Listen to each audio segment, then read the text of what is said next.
Tuhan juga ya, bahwa Tuhan juga memberi kita kepandaian sampai ada alat-alat canggih begini, sehingga walaupun kita jauh ya, tadi saya lihat katanya ada yang dari Kuala Lumpur segala ya. Wah, luar biasa ya. Kalau saya harus ke sana naik pesawat, kapan sampainya begitu ya. Halo Pak Alfonsius ya. Dan semua yang lain. Baik, para saudara yang terkasih, permenungan kita pada malam hari ini temanya adalah Who are you, Mary? Siapakah engkau, Maria? Ya, para saudara, kalau kita bertanya pada Bunda Maria sendiri, siapakah engkau, Maria? Menurut Anda kira-kira jawaban Bunda Maria apa? Apakah Bunda Maria akan mengatakan, wah aku ini hebat loh, aku ini Bunda Tuhan. Apakah Bunda Maria akan mengatakan begitu? Tidak, Suster. Tidak ya. Lihatlah jawabannya ada pada Kidung Maria. Anda semua tahu kan? Saya yakin Anda semua ini para orang-orang yang berbakti pada Bunda Maria, mencintai Bunda Maria ya, sampai berminat mengikuti acara ini yang judulnya jelas-jelas Maria ya. Pada Kidung Maria atau disebut juga Magnificat, Bunda Maria mengatakan apa? Aku mengagungkan Tuhan. Hatiku bersukaria karena Allah penyelamatku. Sebab ia memperhatikan daku, hambanya yang hina ini.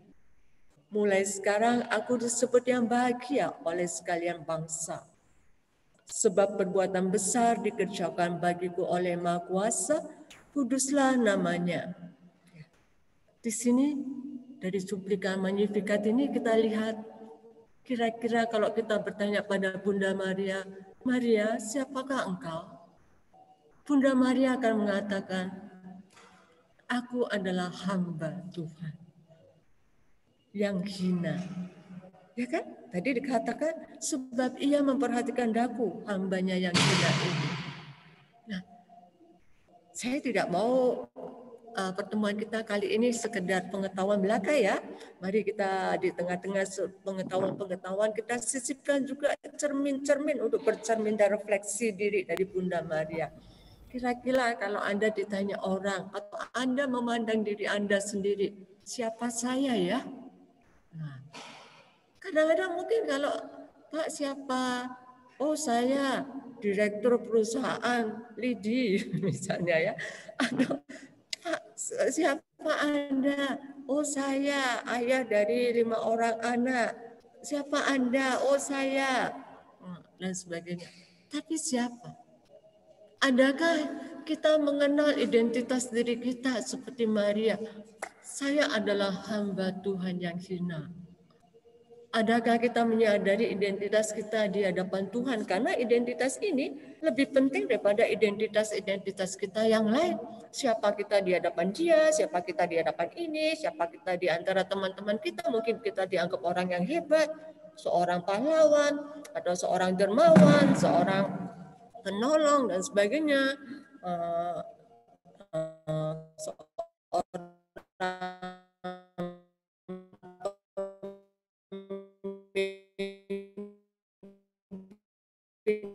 yang hebat, tapi jangan lupa siapa kita dia. Supaya apa? Supaya kita tidak berharga. Pertama, Maria ingat, aku adalah hambanya yang hina. Tetapi dia mengatakan ini bukan dengan sedih hati. Aku hamba, aku cuma budak yang hina lagi. Bukan begitu ya. Tetapi dia mengatakan apa? Aku mengagungkan Tuhan. Hatiku bersukaria. Jadi Maria bersukaria di dalam kehambaannya, keadaannya yang rendah di hadapan Tuhan. Kenapa? Bahkan dia mengatakan, aku akan disebut yang bahagia oleh sekalian bangsa. Sebab perbuatan besar dikerjakan bagiku yang Maha Kuasa. Jadi walaupun dia hina, dia mengakui bahwa Tuhan melakukan karya besar bagi dia. Ya. Nah, ini pun sebuah refleksi bagi kita. Kita mengakui bahwa kita abu dan debu, kita hamba Tuhan yang hina. Tapi Terbukakah mata kita akan karya-karya Tuhan yang luar biasa dalam hidup kita? Mungkin karya yang Tuhan lakukan pada kita ya memang jelas tidak seheboh dan sehebat yang dilakukan pada Bunda Maria yang diangkat menjadi Ibu Tuhan. Tetapi pasti Tuhan melakukan karyanya dalam diri setiap dari kita. Karya yang tidak kecil. Apakah kita terbuka matanya, tercelikkan, atau kita buta terhadap ini? Ada sebuah cerita. Seorang anak kecil diberi kue donat oleh seorang bapak. Waktu dia terima kue donat itu, Anda tahu kue donat ya? Dia menangis. Lalu si bapak yang memberi bingung, kenapa? Tidak suka kue itu, tidak suka coklatnya. Wah, pokoknya dia menangis terus. Akhirnya, kenapa? Kue saya berlubang. Nah, para saudara, jadi si anak kecil ini, dia bukannya melihat kuenya, tapi melihat lubang pada kue donat. Janganlah kita bersikap seperti itu. Bunda Maria mengajarkan pada kita untuk juga bersyukur, memuji Tuhan atas karyanya. Pasti Tuhan sudah melimpahkan banyak pada kita. Apakah kita sadar? Kalau saya bertanya pada Anda baju yang Anda pakai, yang sedang Anda pakai sekarang ini ya, apakah Anda sudah pernah, Tuhan terima kasih untuk baju ini? Anda pakai jam tangan, Tuhan terima kasih. Itu baru yang di luar. Anda punya mata yang bisa melihat. Sudahkah Anda berterima kasih, Tuhan terima kasih. Aku memujimu, karyamu luar biasa menciptakan mata untuk saya. Belum lagi batin, akal budi, hati. Tuhan terima kasih. Lihat, seringkali betapa banyaknya yang sudah kita terima, yang belum kita syukuri. Nah, lalu akibatnya apa? Sepanjang hidup kita hanya mengeluh ya. Tuhan bingung ya. Anakku tercinta, saya sudah beri semuanya, saya sudah beri banyak, dan kau masih mengeluh terus ya. Bagaimana mempunyai hati bersyukur seperti Bunda Maria. Nah, baik, jadi secara sederhana saya katakan, kalau kita bertanya pada Bunda Maria, siapakah engkau Maria? Dia akan mengatakan seperti itu.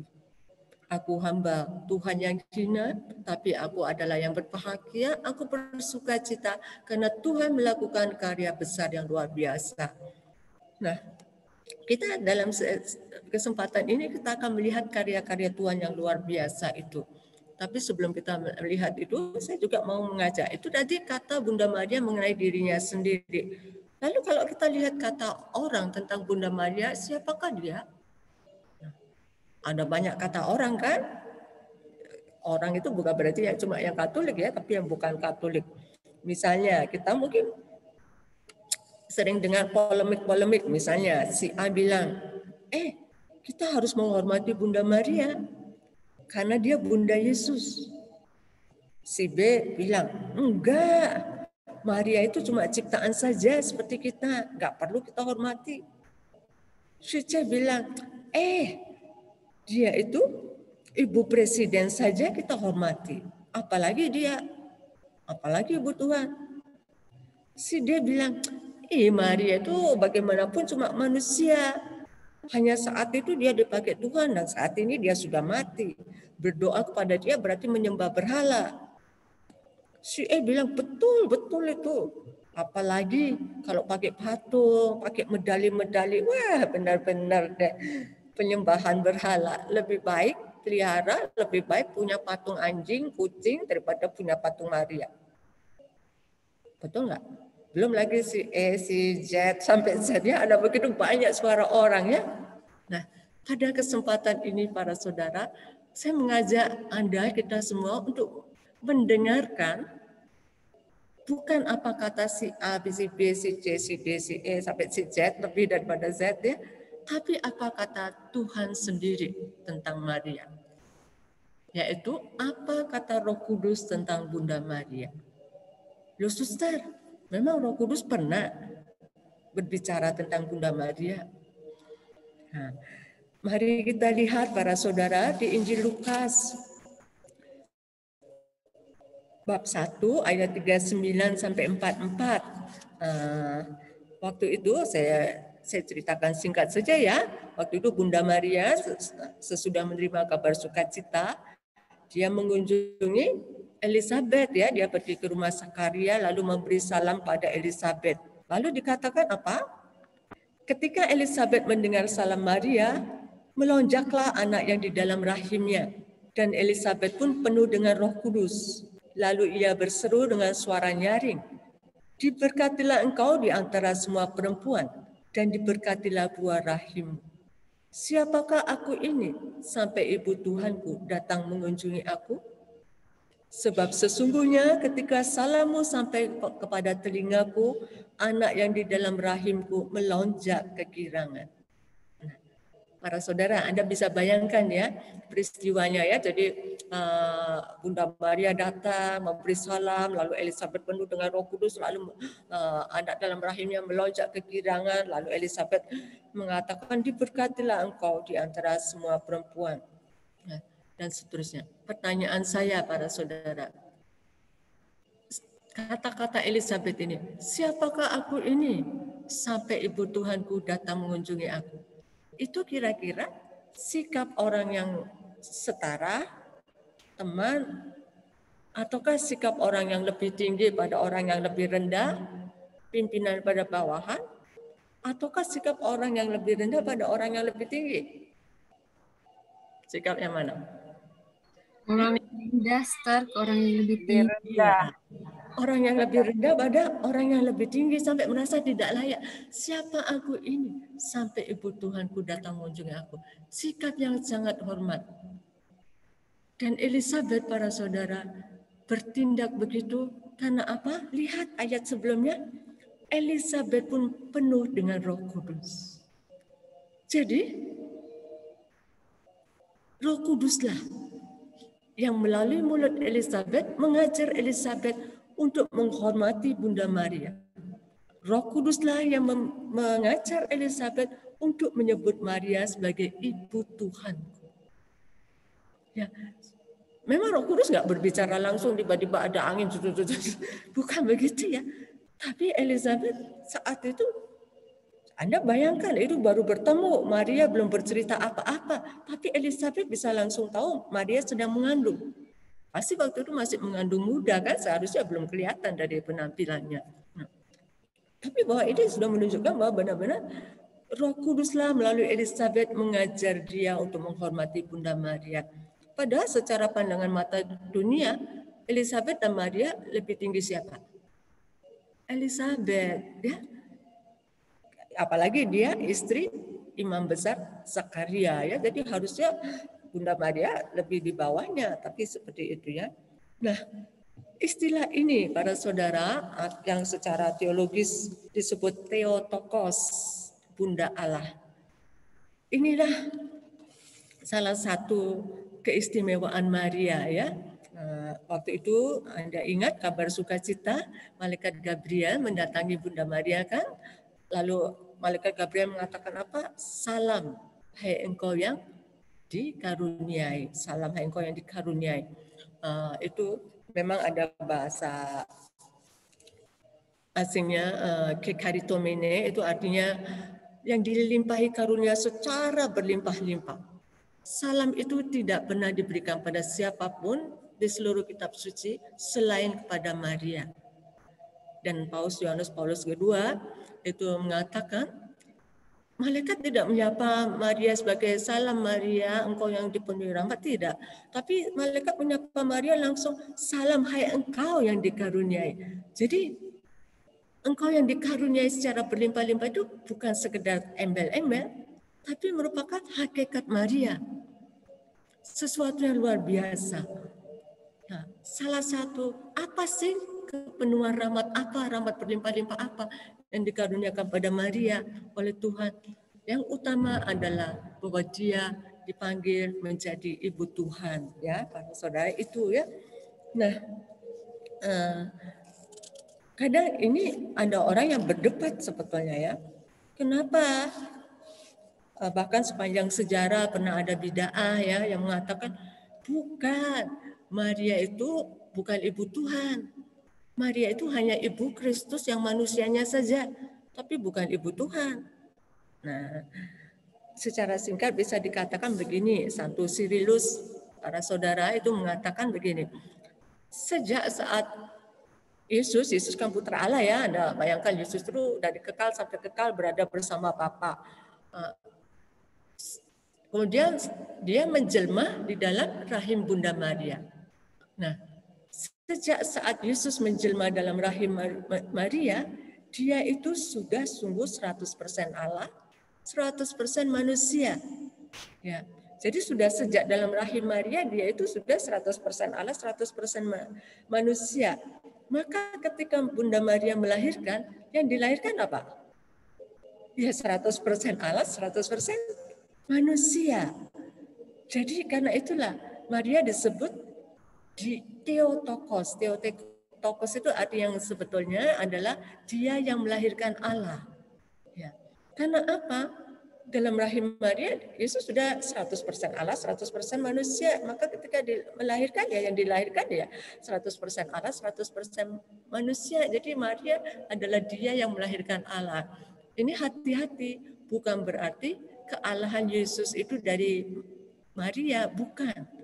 Kemanusiaan Yesus yang dari Maria, iya, tapi kealahannya bukan dari Maria, ya.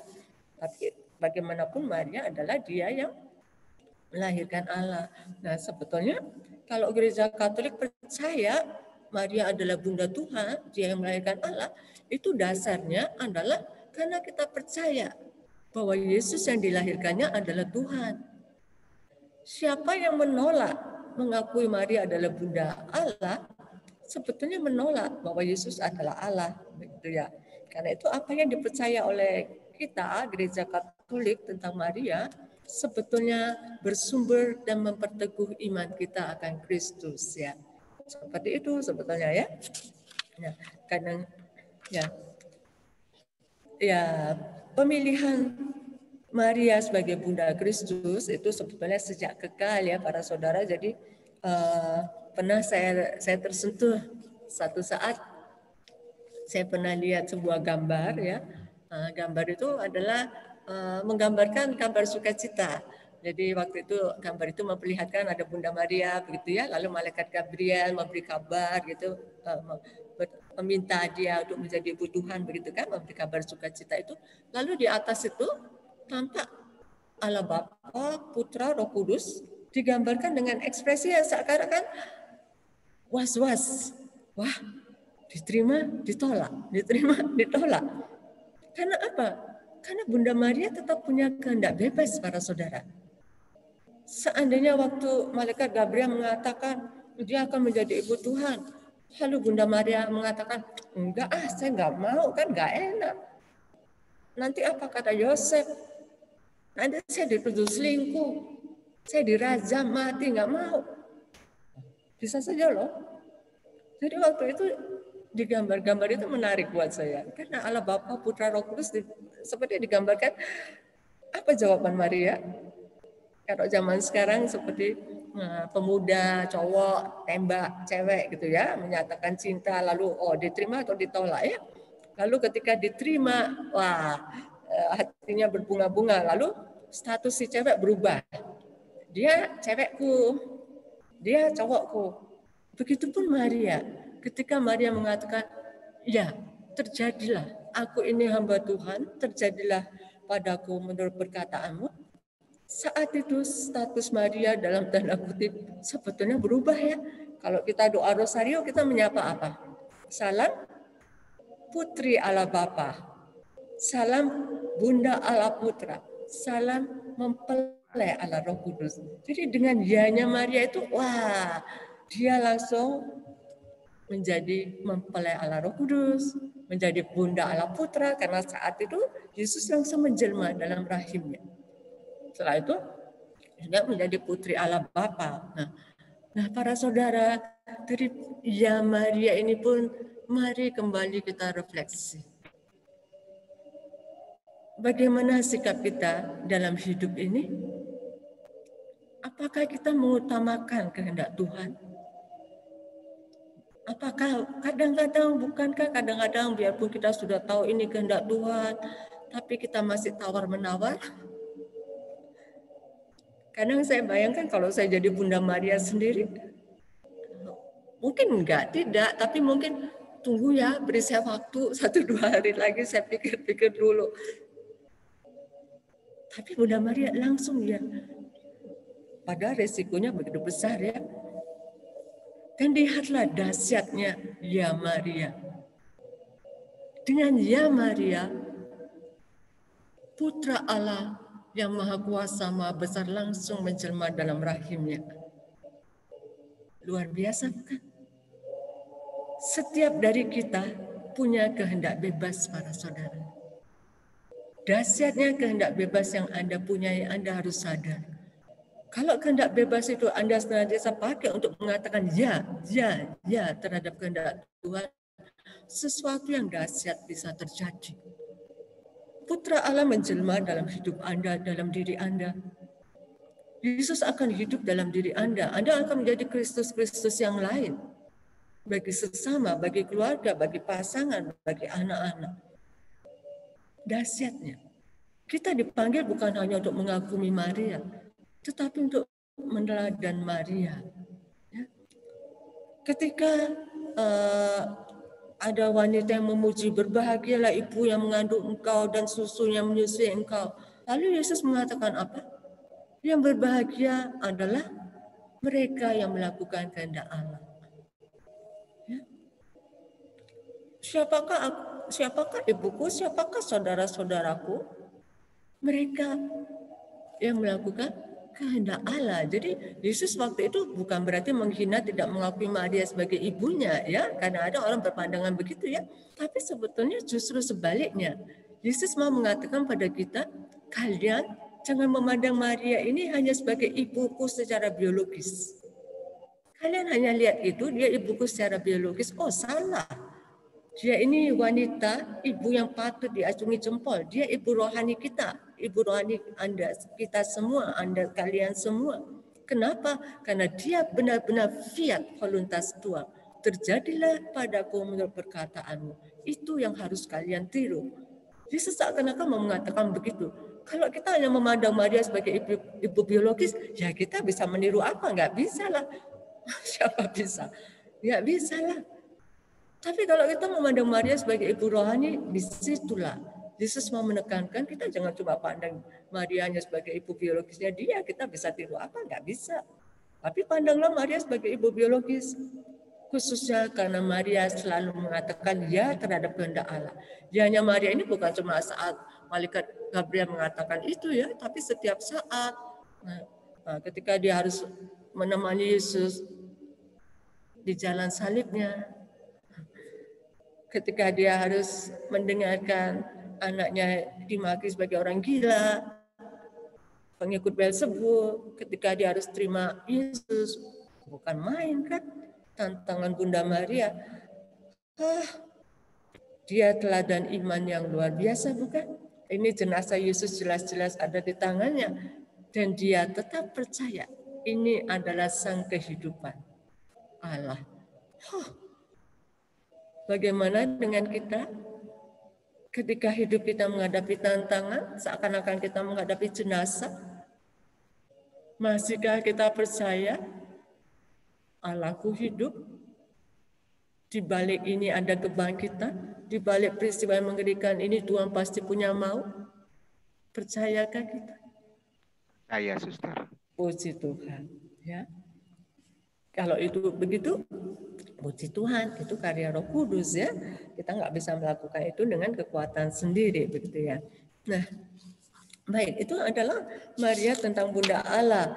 Jadi kadang ya. Baik ya, saya harus lanjut dengan yang berikutnya adalah Maria tetap perawan para saudara ya, tema kita karya agung Allah yang lain. Jadi kita akan membicarakan beberapa sebetulnya dogma ya, sebab apa yang Gereja Katolik percaya tentang Bunda Maria ini ya, itu semua merupakan karya Tuhan yang luar biasa dalam diri Maria. Nah, Gereja Katolik kita semua juga percaya bahwa Maria itu tetap perawan. Artinya apa? Maria adalah tetap perawan sebelum melahirkan Yesus, saat melahirkan Yesus, setelah melahirkan Yesus. Wah, apa artinya ya? Maria tetap perawan sebelum melahirkan Yesus itu artinya apa? Artinya Maria memang tidak melakukan hubungan suami istri apapun dengan siapapun, tidak juga dengan Yusuf sebelum melahirkan Yesus. Ya. Jadi mau menegaskan bahwa Yesus benar-benar adalah Roh Allah, ya, lahir karena karya Roh Kudus, ya, bukan dari benih seorang laki-laki, ya. Anda tahu sendiri ada banyak ayat kitab suci tentang ini ya. Di Yesaya 7 ayat 14, lihatlah seorang perawan akan mengandung begitu ya. Yang ini saya rasa mudah dimengerti ya, kita percaya Yesus bukan hasil ini. Lalu apa namanya? Nah, lalu dia tetap perawan saat melahirkan Yesus. Nah, apa artinya saat melahirkan Yesus? Nah, ya kadang-kadang ada yang beranggapan, wah saat itu terjadi mujizat waktu kelahiran Yesus ya. Yesus lahir secara luar biasa, simsalabim begitu ya. Sampai Maria tidak menderita sakit melahirkan. Ada pendapat begitu ya, dan bahwa minta maaf ya keperawanannya katanya tetap utuh. Nah, tapi gereja Katolik bukan menekankan itu. Sebetulnya Maria tetaplah mengalami sakit melahirkan ya, tapi yang mau dikatakan apa? Keperawanan itu sebetulnya mengandung arti apa? Sesuatu kemiskinan, ketergantungan pada Allah. Ya. Jadi bahwa Maria mengandung dari Roh Kudus, Maria mengakui keberadaannya. Dia itu tidak mampu loh melahirkan Yesus. Dia ketika mendapat kabar itu kan Maria mengatakan, bagaimana mungkin aku belum bersuami. Jadi di hadapan tugas menjadi ibu Tuhan, dia membawa kerapuhannya. Wah, saya kan nggak bisa. Lalu Tuhan melalui malaikat mengatakan apa? Roh Kudus akan turun atasmu. Kuasa Allah yang Maha Tinggi akan menaungi engkau. Di hadapan misi yang begitu besar, dia membawa kerapuhannya, dan Tuhan yang mengatakan Roh Kudus akan menaungi engkau. Sehingga dia yang miskin, yang dalam tanda kutip tergantung sepenuhnya pada Allah, benar-benar diisi Allah, sehingga melahirkan sang hidup itu sendiri. Jadi keperawanan bisa diartikan juga satu sikap hati, penyerahan diri, kepasrahan total pada Tuhan. Ya. Maka dilihat dari sudut ini, para saudara, sebelum melahirkan Yesus, Maria itu sudah membaktikan dirinya pada Tuhan.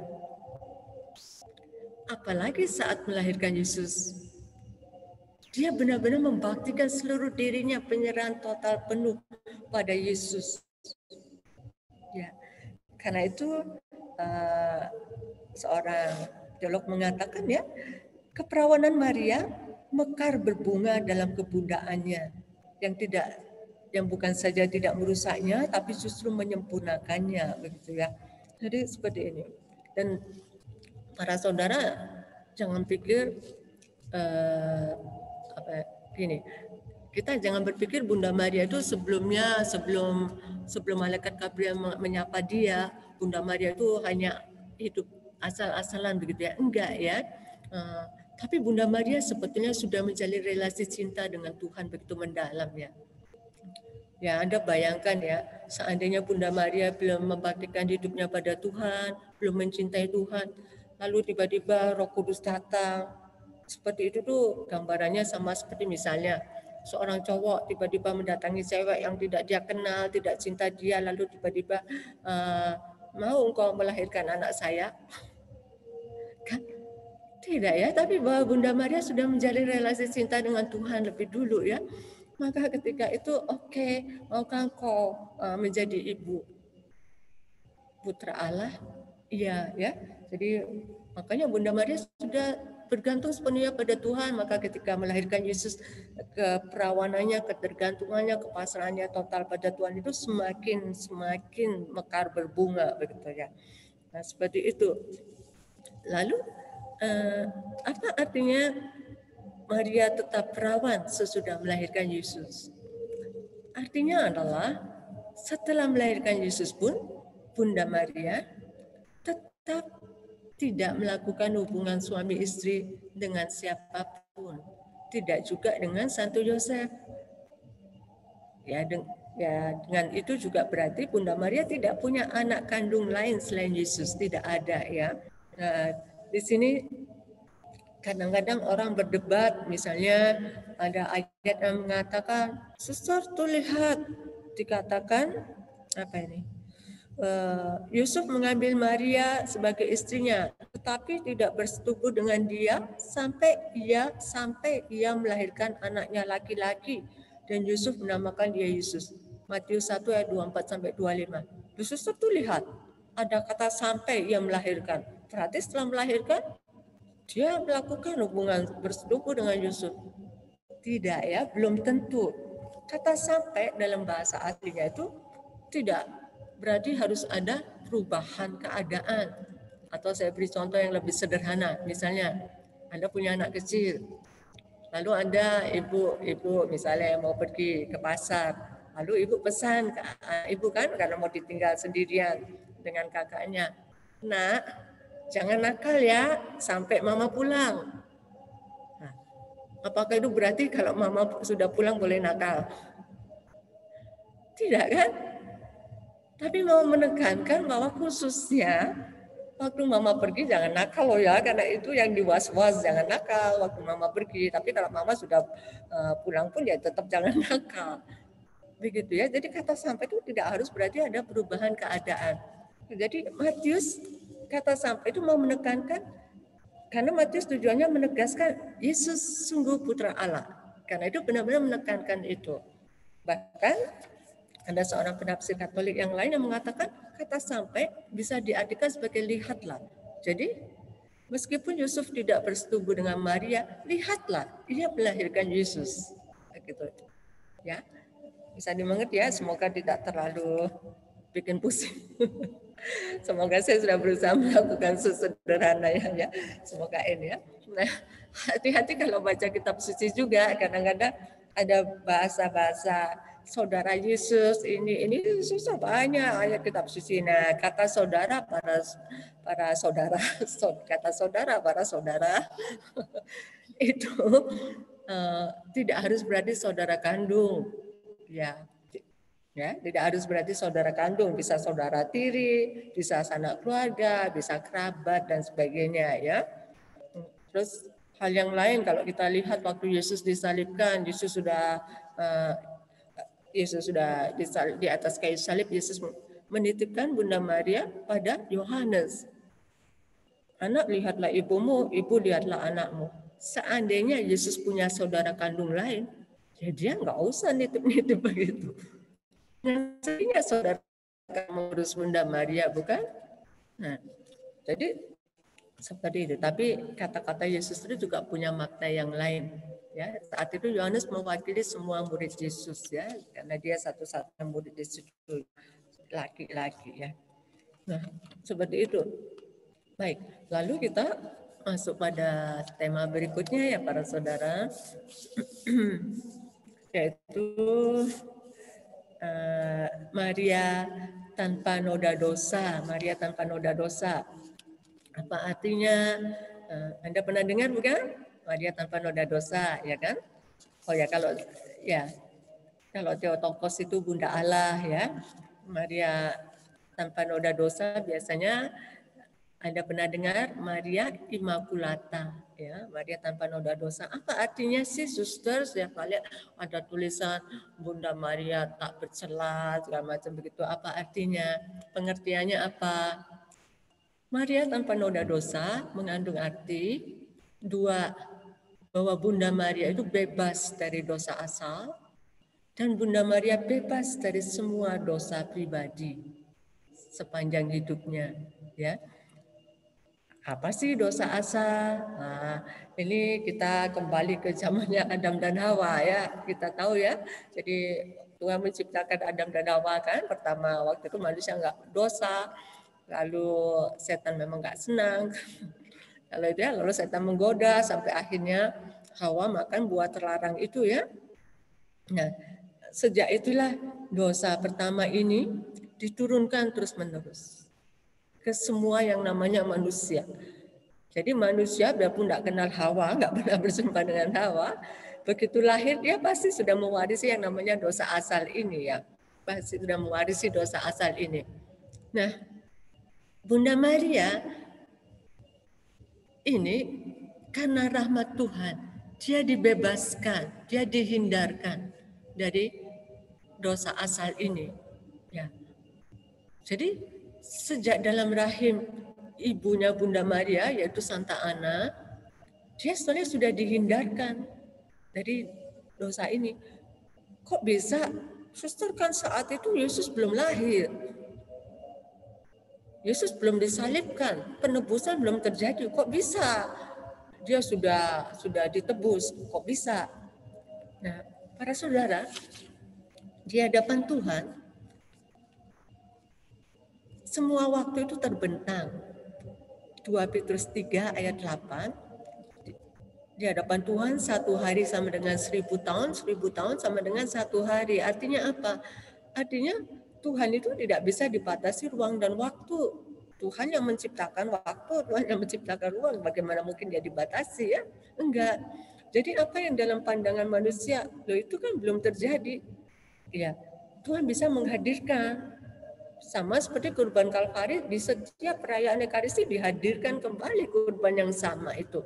Terjadinya 2000 tahun yang lalu, tapi kurban yang satu dan sama itu bukan diulang, dihadirkan kembali. Karena apa? Karena kuasa Tuhan. Tuhan tidak dibatasi ruang dan waktu, begitu ya. Nah, seperti itu para saudara. Jadi Bunda Maria ini ditebus, tetapi secara lebih unggul. Kalau orang lain sudah kena dulu, nah setelah itu barusan ditebus melalui sakramen baptis. Ketika dibaptis dosa asal ini dihapus ya. Nah, tapi kalau Bunda Maria enggak, dia dihindarkan ya, karena itu dihindarkan, dicegah, tidak kena. Tapi dia tetap ditebus ya, karena dia manusia ya. Jadi bukan tidak ditebus ya, Bunda Maria tetap ditebus, tetapi ditebus secara unggul, ya, secara lebih unggul, secara lebih hebat, secara lebih baik begitu ya. Kenapa? Kenapa Tuhan beri begitu? Luar biasa sekali. Mengingat apa? Mengingat tugasnya sebagai ibu Tuhan. Tugas ibu Tuhan tadi, dia perlu memberikan tubuh kemanusiaan pada Yesus. Nah kalau tubuh Maria tercemar oleh dosa, Yesus, jadi untuk tugas inilah maka Bunda Maria ditebus secara lebih unggul ya, dihindarkan dari noda dosa itu, dosa asal juga, sehingga bisa memberikan tempat yang kudus bagi putranya, bisa memberikan tubuh yang kudus ya. Ya, Anda bayangkan kadang saya prihatin kalau ada orang-orang yang mengatakan Bunda Maria itu bunda berhala begitu ya. Lah kalau Bunda Maria berhala, terus komuni itu kalau Bunda Maria itu ada setannya, komuni itu ingat loh, komuni itu tubuh Kristus loh. Berarti ada dalam tanda kutip ada unsur Marianya karena Yesus mendapat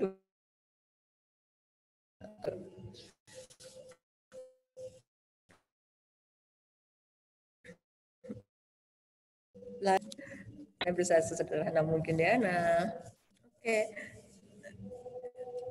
Lalu ya, selain Bunda Maria tadi itu bebas dari dosa asal, tetapi yang lain juga Bunda Maria itu bebas dari segala noda dosa pribadi, para saudara. Jadi sepanjang hidupnya Maria tidak pernah berbuat dosa.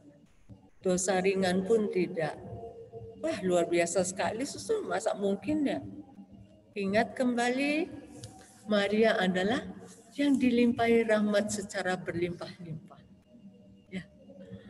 Dosa membuat dia tidak bisa menerima rahmat, kepenuhan rahmat.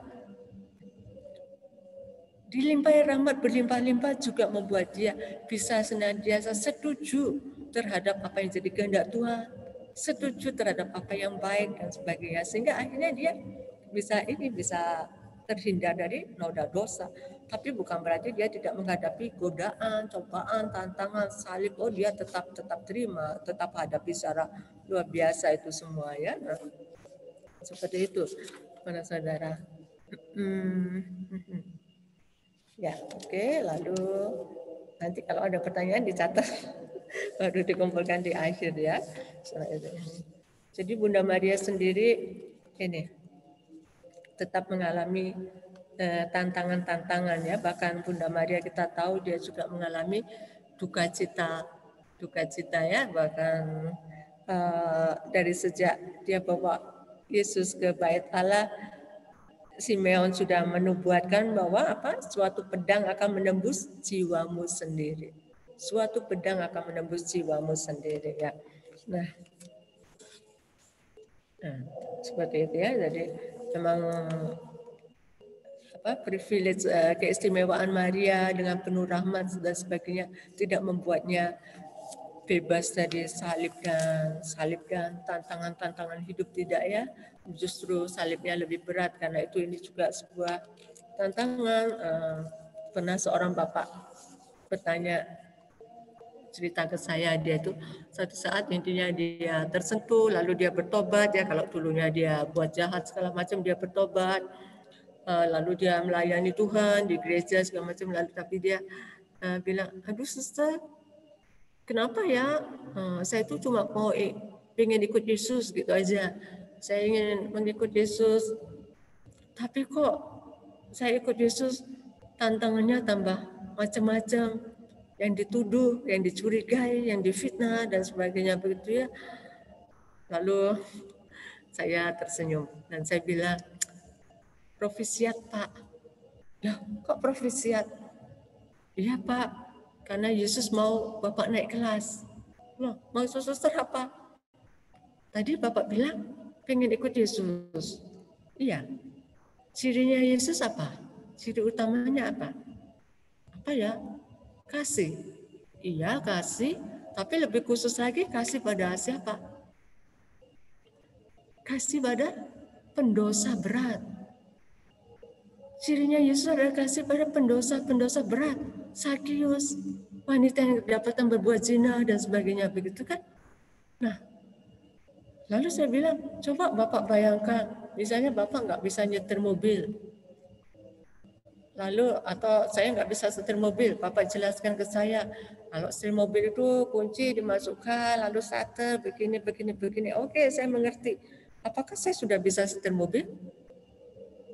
Belum kan? Kapan saya bisa? Kalau saya praktek. Sama, tadi Bapak kan bilang pengen ikut Yesus. Bapak sudah mengerti kan? Jika ditampar pipi kanan, berikan pipi kiri. Ya kan? Nah, sudah mengerti? Sudah bisa? Belum dong kalau belum praktek. Betul nggak? Nah, jadi karena itu Tuhan mau Bapak naik kelas, mau bisa praktek. Anda akan dihadapkan pada dalam tanda kutip. Nah, orang-orang yang akan membantu Anda mengembangkan kasih Anda. Orang-orang yang menampar pipi kiri dan sebagainya. Itulah hidup seorang Kristiani. Jangan bermimpi hidup seorang Kristiani saya ikut Yesus maka hidupnya aman, tentram dan damai. Tidak, ya salah sama sekali. Nah, jadi kalau sampai ada agama yang mengatakan, ayo ikut agama saya. Wah, kalau ikut agama saya langsung kaya, langsung nyaman, tidak ada penderitaan apa-apa.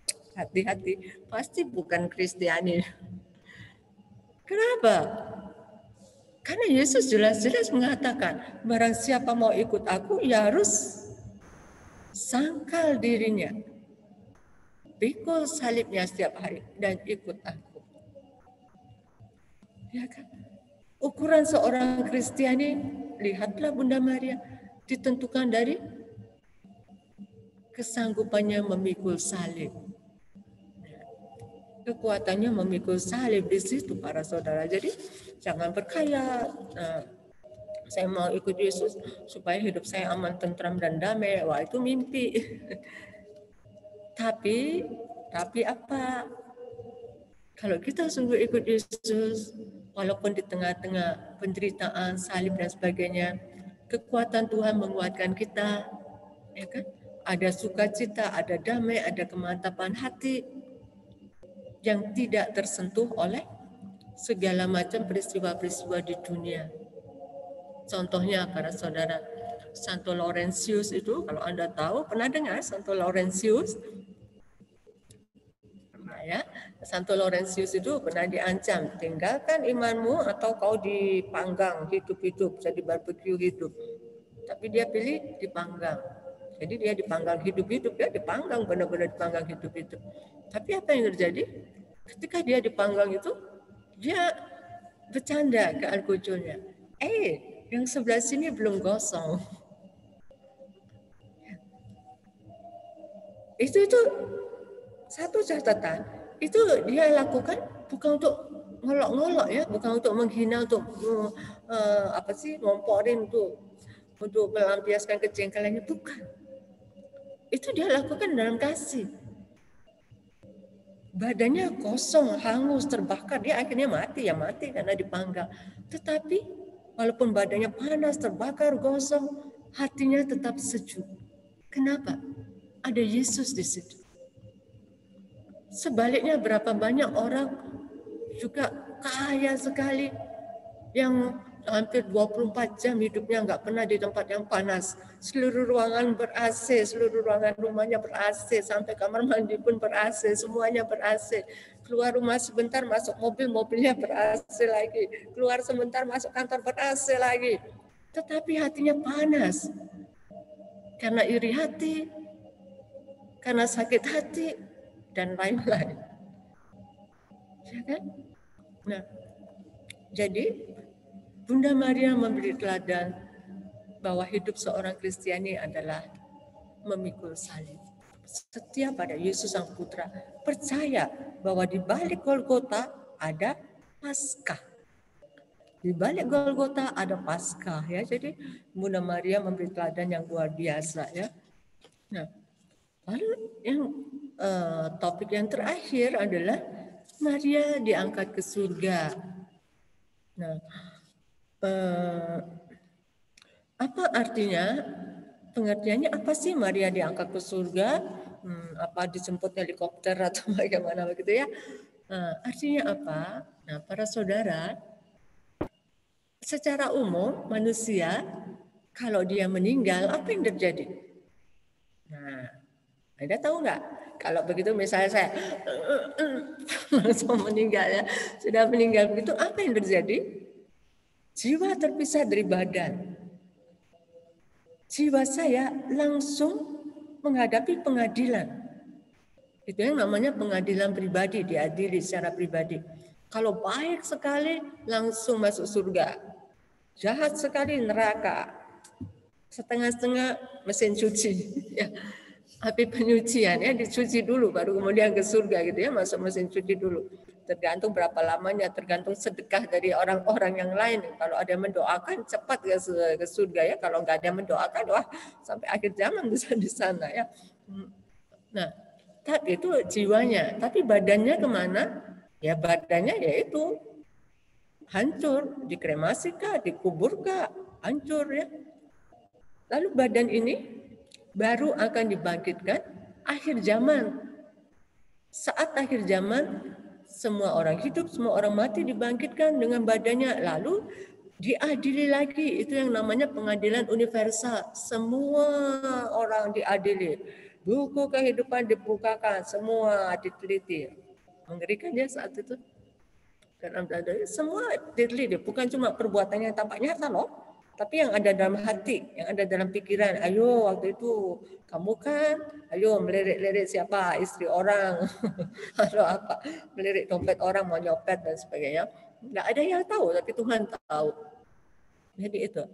Nah, lalu saat itu dibangkitkan semua, lalu yang baik dengan tubuh jiwa rohnya, jiwa dan badannya masuk ke neraka. Yang baik ke surga ya. Yang jahat ke neraka. Sudah tidak ada lagi api penyucian. Itu yang terjadi para saudara. Nah, itu secara umum itu yang terjadi. Tetapi pada Maria, Tuhan memberikan keistimewaan. Maria tidak menunggu akhir zaman, tetapi langsung sesudah mengakhiri hidupnya di dunia, dia langsung diangkat dengan tubuhnya, tubuh jiwanya ke surga, bersatu dengan putranya dalam kemuliaan. Susah, tapi Bunda Maria mati nggak? Sempat mati nggak? Nah, ini gereja sebetulnya secara resmi terbuka, tidak mengatakan mati atau enggak. Ada yang berpendapat ya bisa saja mati biologis karena itu sesuatu yang wajar biologis, setelah itu langsung naik ke surga. Ada juga mengatakan tidak. Jadi seperti Elia dan Henok itu juga ya, 2 orang di kitab suci yang dikatakan diangkat ke surga. Jadi ya, dan memang selama sejarah tidak pernah ditemukan misalnya ada tempat ziarah, oh ini di sini pernah dikuburkan Maria, pernah ada tempat yang katanya kubur Maria, tapi nggak ada apa-apa ternyata, nggak ada di situ. Juga nggak pernah ditemukan relikwi Maria. Itu sesuatu yang aneh. Karena kebiasaan gereja biasanya simpan relikwi, apalagi Maria Bunda Tuhan ya. Jadi seperti itu. Jadi itulah keistimewaan Maria. Pernah satu saat saya waktu pengarahan di retret, saya memberi perumpamaan begini. Misalnya ada seorang raja, ada raja ya, lalu raja ini dikudeta. Jadi dia disatukan oleh musuhnya, tapi si raja ini berkat temannya, sahabatnya si A, dia akhirnya berhasil kembali merebut kerajaannya. Lalu saya tanya, kira-kira kalau Anda yang jadi raja itu, apa yang akan Anda lakukan terhadap si A? Yang menolong Anda dalam masa-masa sulit untuk merebut tata kembali. Seorang anak kecil yang menjawab, oh, jadi Perdana Menteri. Anak kecil spontan-spontan kan menjawab, oh si A saya jadikan Perdana Menteri. Nah, seandainya ada raja yang terhadap si A, sahabatnya membantu dia bertahta kembali itu, lalu adakah raja yang mengatakan pada rakyatnya, si A ini musuh saya, jauhi dia, jangan dekat-dekat, buang dia, singkirkan dia. Ada nggak raja seperti itu? Tidak ada kan? Apa yang mau saya katakan dengan perumpamaan ini? Yesuslah raja itu. Bunda Maria adalah si A. Bukankah selama masa sengsaranya di dunia ini Maria setia sampai di kaki salib? Apakah setelah dia meraja, bertahta, mulia, dibangkitkan, lalu dia mengatakan pada rakyatnya, pada semua orang, jangan dekat-dekat, dia berhala. Jangan berdoa ke dia, jangan hormati dia, buang saja, dia musuh saya, dia berhala. Apakah seperti itu?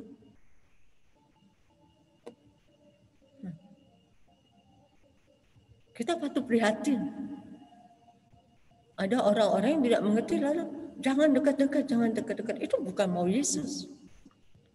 Yesus, apa anehnya kalau sesudah dia meraja, dia bangkit mulia, lalu mengangkat Maria. Saya sudah mulia, masa ibu saya biarin terus sampai akhir zaman? Tubuh yang sudah memberi saya tubuh? Masa iya sih saya biarkan? Tega amat ya.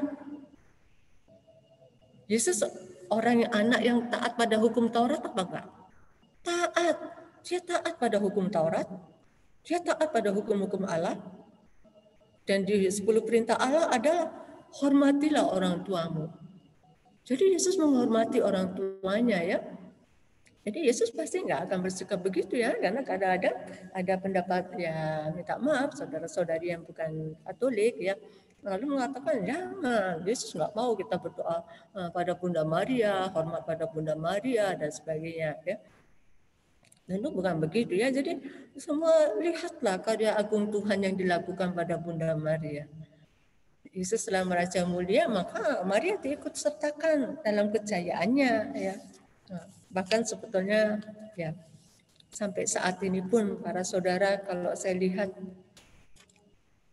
penampakan-penampakan, ya kan? Berapa kali ada penampakan-penampakan Bunda Maria. Penampakan yang hebat memang antara lain adalah penampakan di Fatima, para saudara. Di Fatima itu Bunda Maria menampakkan diri pada 3 anak kecil, kan? Pada 3 anak kecil, siapa namanya saya lupa ya. Namanya adalah Lucia, usianya 10 tahun, Francisco 9 tahun, Jacinta 7 tahun ya. Lalu saat itu Bunda Maria mengatakan, akulah Ratu Rosari, teruslah berdoa Rosari setiap hari ya. Lalu setiap tanggal 13 itu ya, Bunda Maria beberapa kali menampakkan diri dan Bunda Maria berjanji akan mengadakan mujizat besar. Lalu benar, apa mujizat yang terjadi? Mujizat matahari ya. Jadi waktu itu orang-orang berkumpul, lalu tiba-tiba matahari itu berputar-putar. Lalu seperti jatuh mau menimpa orang. Semua pada kaget ya. Dan mujizat ini disaksikan oleh puluhan ribu orang ya. Orang-orang yang semula basah kuyup karena waktu itu hujan deras, penuh lumpur, begitu selesai langsung kering semua. Dan orang-orang pada bertobat gitu ya, sampai ada banyak orang yang mengucapkan dosanya, mohon ampun secara jelas-jelas diucapkan gitu. Seperti itu ya, karena ini ya. Lalu di situ dikatakan apa? Seorang visioner mengatakan, kami melihat di dekat matahari, Santo Yosef bersama kanak-kanak Yesus dan Bunda Maria yang berpakaian putih dengan mantel biru. Santo Yosef dan anak Yesus tampak memberkati dunia dengan gerak tangan mereka dalam bentuk salib. Tidak lama kemudian penampakan itu menghilang dan saya melihat Tuhan Yesus dan Bunda Maria tampak sebagai Bunda Duka Cita. Tuhan memberkati dunia sama seperti Santo Yosef. Kemudian penampakan ini juga menghilang dan saya melihat Bunda Maria tampak dalam rupa Santa Perawan Maria dari Karmat. Nah, para saudara, ini tuh tidak mungkin halusinasi disaksikan orang sekian banyak ya. Dan juga pada penampakan-penampakan itu Bunda Maria sebenarnya juga minta agar dilakukan devosi kepada hatinya yang tak bernoda. Dia juga mengatakan supaya dunia bertobat. Kalau tidak bertobat, akan terjadi perang yang lebih dahsyat. Dan dia mengatakan tandanya, kalau bila kamu melihat suatu malam diterangi cahaya yang tidak diketahui, ketahuilah itu tanda besar yang diberikan Allah bahwa Ia akan menghukum dunia karena kejahatannya. Dan tanda itu terjadi 25 dan 26 Januari 1938. Pukul 8.45 malam sampai pukul 1.15, langit dipenuhi cahaya terang. Dan kita tahu kan, kemudian tidak berapa lama kemudian pecahlah Perang Dunia Kedua. Lihatlah para saudara, Bunda Maria yang pertama, ya buat saya pribadi apa anehnya Tuhan memakai Bunda Maria untuk kedatangan putranya yang pertama. Apa anehnya Tuhan juga memakai Bunda Maria mempersiapkan dunia untuk kedatangan putranya yang kedua. Bertobatlah, bertobatlah, bertobatlah. Itulah pesannya. Nah, pada pesan itu ini juga sampaikan Bunda Maria mengatakan, kurbankan dirimu sendiri bagi para pendosa. Katakan sering-sering bila kamu melakukan satu kurban, oh Yesus, ini demi cinta padamu untuk bertobat pendosa dan sebagai silih bagi dosa-dosa melawan hati tak bernoda Maria. Jadi supaya kita lakukan dosa-dosa kecil, kurban-kurban kecil untuk silih dosa ya. Lalu ajakannya juga yang lain, berdoalah rosari tiap hari. Lalu kurban-kurban kecil tadi. Lalu lakukan devosi 5 hari Sabtu pertama dalam bulan. Ya, termasuk antara lain dengan merenungkan salah satu peristiwa rosari minimal 15 menit sehari. Akan mendapatkan rahmat-rahmat khusus bagi dia ya. Seperti itu. 5 Sabtu pertama setiap bulan secara berturut-turut mengaku dosa dan terima komuni, mendoakan satu rosari penuh, merenungkan misteri rosari salah satu selama 15 menit ya, dengan tujuan memberi silih. Ya, maka Bunda Maria mengatakan, saya berjanji untuk membantu mereka pada saat kematiannya dengan rahmat-rahmat yang diperlukan untuk keselamatan jiwa-jiwa mereka. Baik para saudara, 7:30 tepat saya akhiri. Betul ya? Baik, saya kembalikan kepada MC. Baik, terima kasih banyak Suster pemaparannya. Ini pasti masih banyak nih yang mau ditanyain. Tentang bagaimana sih Maria itu bagi kita masing-masing. Bapak Ibu yang mau bertanya boleh langsung saja. Karena saya lihat di Pare, bagaimana, ada chat nggak Pare ke Pare? Sampai saat ini belum ada chat. Mungkin karena saking asiknya mendengar penjelasan dari suster ya. Jadi tidak ada chat ini. Mungkin kalau bagaimana Mbak Ning, kalau misalnya kita memberi kesempatan kepada mereka, boleh mengaktifkan kembali mikrofon dan biar mereka bertanya sendiri. Mungkin lebih asik kali. Boleh, iya. Kita beri kesempatan untuk 2 orang aja ya, 2 orang dulu deh. Kalau Silakan. tidak ada pertanyaan, boleh juga kalau mau komentar kah, sharing kah, tidak apa-apa juga ya. Iya, boleh. Senang Ya, aja. terima kasih Suster.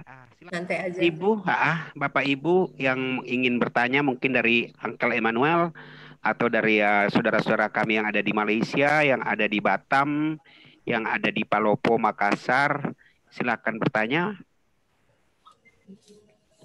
Tidak ada pertanyaan, saking nggak ngerti. Ya, kalau tidak ada yang tanya, mungkin bisa sharing atau apa, mungkin mengalami pengalaman bersama Bunda Maria dalam kehidupannya. Please, Uncle Emmanuel. Uncle Emmanuel boleh You question sharing. sister, Madre.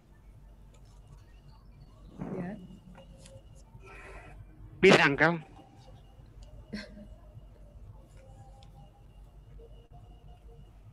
Belum diaktifkan Uncle suaranya. Aktif. Oke. Ya, kasih orang lain dulu lah. Balik-balik saya saja ini. Tidak apa-apa. Tapi bagi saya, apa yang Sister sampaikan tadi itu, 2 persoalan itu yang saya lontarkan sendiri sebelum saya mengenal Yesus. Apa yang Sister bilang tadi itu membawakan kepada jiwa saya untuk lebih mengenali tentang Santa Bunda Perawan. Karena yang pertama, siapakah Bunda Maria? Who are you, Mother Mary? Because that's the same question. Sebab itulah soalan yang pertama apabila dia datang kepada saya bertanya itulah, siapakah engkau? Dan apabila dengan olahan dan kupasan yang sebegitu tadi, Mariologi itu tadi, saya tertarik dengan 2 perkataan itu. Keharitomene dengan Theotokos. So itu sangat dekat di hati saya. Theotokos, Bunda Allah. Keharitomene, Hail full of grace, yang penuh dengan berkat. Itu sangat luar biasa. Sister begitu sekali diurapi, memberikan satu penjelasan yang menyegarkan jiwa saya. Dan soalan yang kedua bagi diri saya, who are you, Mary?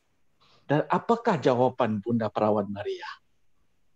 Itu saya keliru pada mula-mula.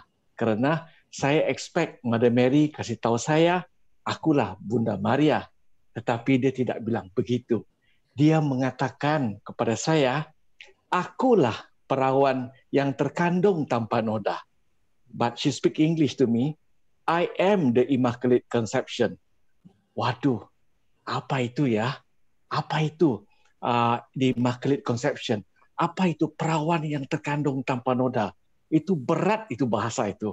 Luar biasa, saya nggak paham. Tapi kan, karena dia tidak mengajar kita begitu. Berkat Tuhan, saya dalam iman Katolik 7 Agustus tahun ini udah genap 27 tahun saya mengikut Yesus dalam iman Katolik. Dan berkat Tuhan, rumah saya, gereja di paroki, 7 menit bawa mobil, nama gereja saya, gereja di tempat rumah kami di sini, namanya Immaculata, the Immaculate Conception, Jadi sister, bagi saya, karena apa? Saya percaya saya datang hari ini bersama dengan mendengar ceramah sister itu juga diatur oleh Santa Bunda Perawan. Itu luar biasa itu. Karena setiap apa juga yang tentang Bunda Maria, saya memang tertarik. Jadi sister, tentang Mariologi yang sister jelaskan tadi itu, bagi saya Itu sangat-sangat mengesankan, dan saya akan lebih lagi dalam berdevosi rosario apabila mengenangkan tentang perjalanan Santa Bunda Perawan bertemu Elizabeth dan menderita walaupun dia diberikan sepenuhnya the full of grace, berkat Tuhan itu, tetapi seksaannya, tantangannya, deritanya juga luar biasa. Pada ketika umurnya yang sebegitu, waktu bila saya lihat diri saya, ya suster, ya saya ini di Malaysia, bangsa saya ini Melayu, ya saya convert Katolik, tetapi saya tidak pernah mengatakan yang saya besar, lebih tinggi, lebih besar, lebih berat dari kamu-kamu semua. Tidak. Salib kita panjangnya, lebarnya, beratnya sama saja. Ya, karena Tuhan tidak memberikan lebih daripada apa yang patut kita pikul. Tetapi sister, bagi diri saya dan sahabat-sahabat saya, spesies-spesies macam kami di Malaysia ini, kami dipanggil spesies terancam ini, endangered species. Tetapi kami tidak berganjak. Kerana apa? Semakin kita di dalam tekanan, semakin itulah kita tidak akan melepaskan jubah Yesus dan memegang Bunda Maria. Di tangan kiri, di tangan kanan, Yesus dan Bunda Maria itu berpisah tiada.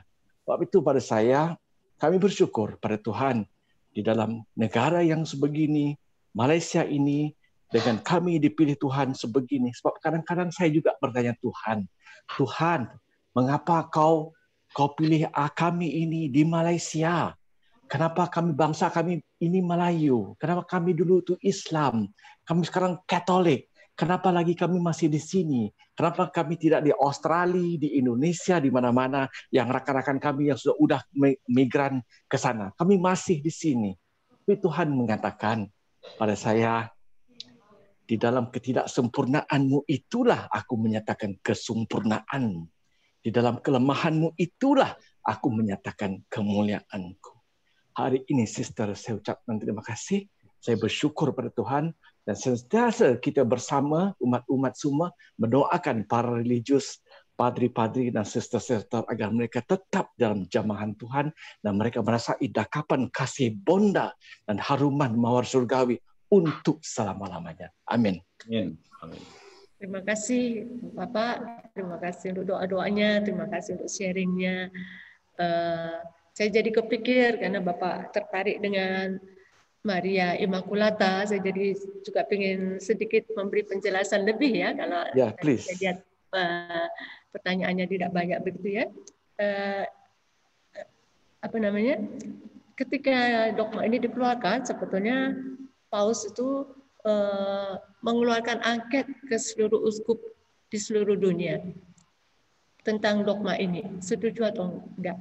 Ternyata hasil angketnya adalah 98% menyatakan setuju bahwa ini diangkat jadi dogma, begitu ya, jadi satu kebenaran yang diterima Gereja Katolik benar-benar. Nah, tapi setelah jadi dogma pun sampai masih ada debat pro kontra. 4 tahun setelah resmi jadi dogma itu, Maria dikandung tak penoda, seorang gadis kecil di Prancis, di Lourdes ya, ditampaki oleh seorang wanita elok ya, yang mengaku diri, akulah yang dikandung tanpa noda dosa. Kita tahu siapa gadis kecil itu, yaitu Bernadette ya. Bernadette itu termasuk anak yang tidak pintar ya, dan Bunda Maria mengatakan kata-kata itu dengan bahasa daerah. Si Bernadette harus menghafalkan mati karena dia tidak mengerti arti kata-kata itu. Sepanjang jalan dia berusaha menemui romonya itu, dia terus berusaha menghafalkan kata-kata yang dia tidak mengerti itu ya. Romonya yang sebetulnya tidak percaya dengan penampakan dia, ketika Bernadette mengatakan itu langsung menangis dan percaya. Karena apa? Romonya tahu ini anak tidak mungkin dengan kebodohannya begitu mengucapkan kata-kata begitu, pasti otentik ya. Jadi lihatlah, ada pengesahan langsung dari surga. Pengesahan langsung dari surga ya. Jadi Gereja Katolik dalam banyak mengandalkan Tuhan ya, seperti misalnya kita tahu baru-baru ini ada beatifikasi ya, yang digelarkan Beato, Santa, Santo segala macam. Itu salah satu syaratnya adalah harus ada mujizat yang terjadi sesudah yang bersangkutan meninggal. Itu berarti apa? Harus ada stempel dari surga. Seperti ketika Yesus dibaptis, inilah putraku yang kukasihi, kepadanya aku berkenan. Ya, jadi mujizat-mujizat itu nggak mungkin dari hasil manusia belaka. Oke, begitu. Ada pertanyaan lain? Bukan, Bapak Ibu, ada pertanyaan lagi kah? Dari Kobeni. Seperti yang bertanya Koben.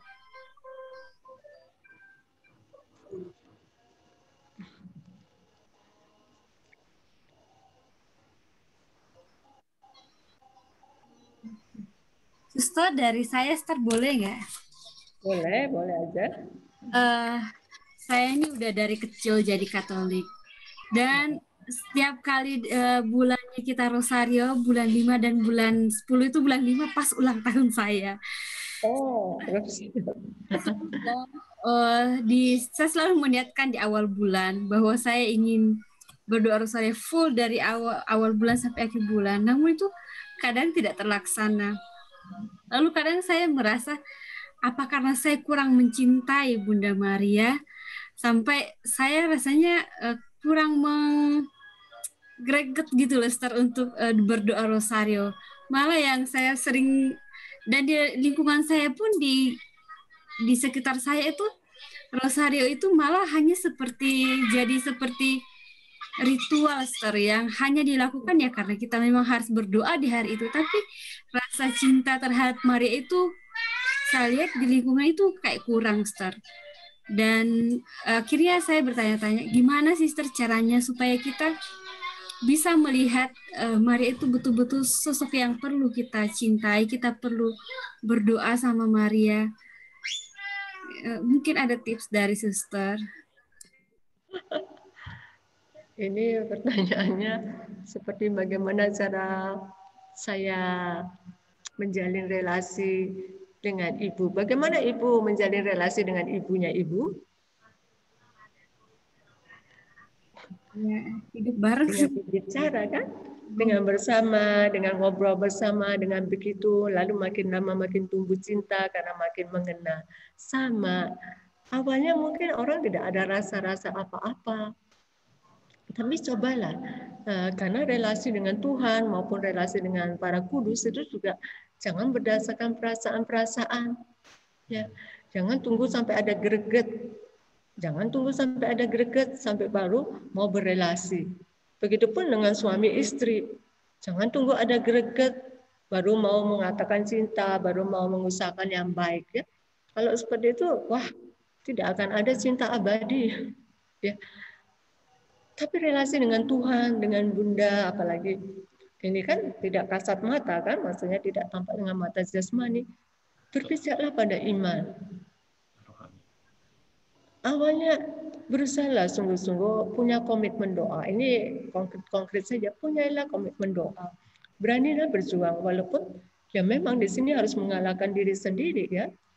Punyailah komitmen doa. Tapi nanti kalau ibu alami sendiri, saat sukar ibu berdoa rosari, oh ternyata ada manfaatnya ya. Nah, ada gunanya.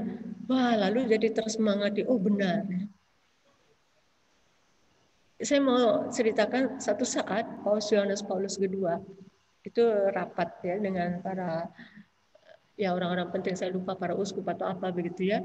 Sudah rapat sampai malam gitu, udah capek kan orang, lalu Paus mengatakan begini, siapa yang mau menemani saya doa rosari? Nah, mungkin karena yang ngajak Paus ya, jadi mereka ada yang mau begitu ya. Tapi ternyata Paus apa? Doa rosari pikirnya 50 selesai gitu ya. Ternyata semua peristiwa gembira, sedih, mulia didoakan semua. Jadi mereka berapa jam? Paus punya devosi sungguh-sungguh. Padre Pio juga mengatakan begitu. Kurang lebih intinya, saya merasa kurang waktu, seandainya saya punya lebih banyak waktu, saya akan berdoa rosari. Kami sendiri dari pengalaman juga kalau mendoakan misalnya doa pembebasan atau apa, rosari juga senjata ampuh. Ya. Untuk mengusir setan. Kami bukan bicara rosari pembebasannya, kami tidak menyetujui dan tidak pernah, dalam tanda kutip, tidak pernah menganjurkan berdoa rosari pembebasan. Yang sah diakui Gereja Katolik adalah rosari biasa. Dalam rosari biasa sudah terkandung kuasa pembebasan begitu ya. Tapi rosari betapa banyaknya. Dan ya kalau saya sharing saya pribadi juga ya, satu salam Maria saja itu sudah punya makna. Misalnya ketika saya dihadapkan pada situasi di mana saya harus mengambil keputusan dan saya tidak tahu, satu salam Maria. Bunda Maria akan menolong kita, mencondongkan hati kita pada apa yang dikehendaki oleh putranya. Karena Bunda Maria sendiri sudah selalu lihat voluntas Tuhan. Dia selalu mencari kehendak putranya. Maka kalau kita datang kepada dia, tidak ada yang lain. Dia hanya arahkan kita pada putranya untuk mengenal dan melakukan kehendak putranya. Biasanya setelah saya satu salam Maria, ya memang saya mikir lagi pakai pikiran saya, tapi biasanya seperti begini. Nah, ambil keputusan ini dan biasanya benar. Ya, biasanya saya begitu satu salam Maria atau bahasa roh juga menolong begitu ya. Oh ya, sehubungan dengan ini, jadi komitlah, berani komit. Itu kadang-kadang setan menggoda supaya kita jangan dekat dengan Bunda Maria, supaya kita jangan doa. Ya memang ini kita harus mengalahkan diri sendiri juga ya. Harus berani berjuang mengalahkan diri sendiri. Bicara tentang rosari, saya ingat Ibu Teresa pernah mengatakan bahwa ada pertanyaan, kenapa rosari 50, kenapa bukan 60 dan sebagainya ya. Ya ini latar belakangnya sebetulnya rosari muncul sejak abad 13 ya. Terus khususnya didukung para pengikut Santo Dominikus. Latar belakangnya pada praktek para rahib yang mendaraskan kitab Mazmur yang terdiri dari 150 Mazmur karena enggak semua rahib bisa membaca. Lalu 150 Mazmur ini kan diganti oleh doa, biasanya doa Bapa Kami. Kemudian ketika muncul Salam Maria, maka juga oleh doa Salam Maria, 150 Salam Maria. Akhirnya 150 Salam Maria ini dibagi menjadi 15 puluhan. Jadi 15 puluhan begitu ya. Lalu pada abad 15 ada renungan-renungannya sampai akhirnya kemudian dibagi menjadi 15, ditetapkan 15 peristiwa rosari. Jadi 5 peristiwa gembira, 5 peristiwa sedih, dan 5 peristiwa mulia ya. Tahun 1520 Paus Leo X memberikan pengesahan apostolik dari doa rosari. Itu sejarahnya. Baik. Saya kembalikan. Semoga baik, terima kasih Suster. Mungkin ada teman-teman yang dari Legio Maria ingin bertanya, atau mungkin dari Pak John dari Kuala Lumpur, silakan bertanya Pak John. Alfonsius. Atau Pak Jeffrey, terima kasih, silakan bertanya. Ya. Alfonsius, Pak. Ya. Selamat malam, Suster. Malam. Saya mau sharing sedikit. Nama dulu, Alphonse. Perkenalkan, nama saya Alphonse. Saya di Kuala Lumpur, berasal dari NTT Flores, Indonesia. Suster, saya mau menanya apa yang terjadi dalam diri saya. Saya selalu berdoa rosario dalam 3 tahun terakhir ini, fokus doa rosario. So, apa yang saya doakan, apa yang saya dapat, Bunda Maria banyak menolong saya, puji Tuhan, dalam masalah saya pribadi, keluarga saya, melalui doa rosario. Tapi saya mau tanya satu hal, bila saya tahu berdoa dalam rosario dalam 1 hari, saya masih rasa bersalah sekali sama Bunda Maria. Apa sebab macam itu? Itu saja, Suster, saya mau ingin tahu. Halo? Bisa diulang pertanyaan terakhirnya? Pertanyaan terakhirnya bisa diulang? Pertanyaan terakhirnya, saya kalau tak berdoa rosario dalam 1 hari, diri saya itu rasa bersalah sekali kepada Bunda Maria. Okay. Karena hari-hari saya fokus ke doa rosario. Ya. Baik. Ya, kalau bicara kenapanya, dalam tanda kutip ya saya tidak bisa menjawab langsung ya, saya nggak tahu ada background apa sebelumnya, tapi secara umum kalau kita merasa kita punya komitmen sesuatu lalu kita tidak tepati, ya wajarlah kalau kita ada merasa menyesal sebagai. Tapi kalau seberapa wahnya itu saya tidak tahu ya. Minta maaf saya tidak menuduh apa-apa, tapi misalnya kadang-kadang kalau ada orang ada background luka batin atau apa segala macam itu bisa mempengaruhi sesuatu yang jadi besar gitu ya. apa-apa dan sebagainya begitu ya. Tapi nggak selalu. Jadi kalau ditanya apa persisnya, ya saya kurang tahu juga ya, mungkin kalau bicara secara pribadi baru lebih bisa detailnya. Kalau secara umum mungkin saya nggak bisa jawab kenapanya begitu. Tapi enggak, ya Bunda Maria tahu Bapak. Jadi jangan terlalu sampai gimana. Ya kita menyesal, kita katakan pada Bunda Maria. Tapi kalau benar kita sibuk, ya Bapak bayangkan kalau anak Bapak sendiri pengen ketemu Bapak sebetulnya, tapi karena kesibukannya nggak bisa, kan Bapak nggak akan marah-marah begitu kan? Bapak sudahlah nak, nggak apa-apa, Papa ngerti kok, gitu kan? Pasti Bunda Maria juga begitu kalau kita ini ya. Jadi kalau benar-benar kita nggak sempat begitu ya. Itu kira-kira Pak Alfon. Ya. Ya. Puji Tuhan kalau Bapak punya devosi bagus. Lanjutkan. Ada yang mau sharing yang lain mungkin? Iya, silakan. Iya, Mak.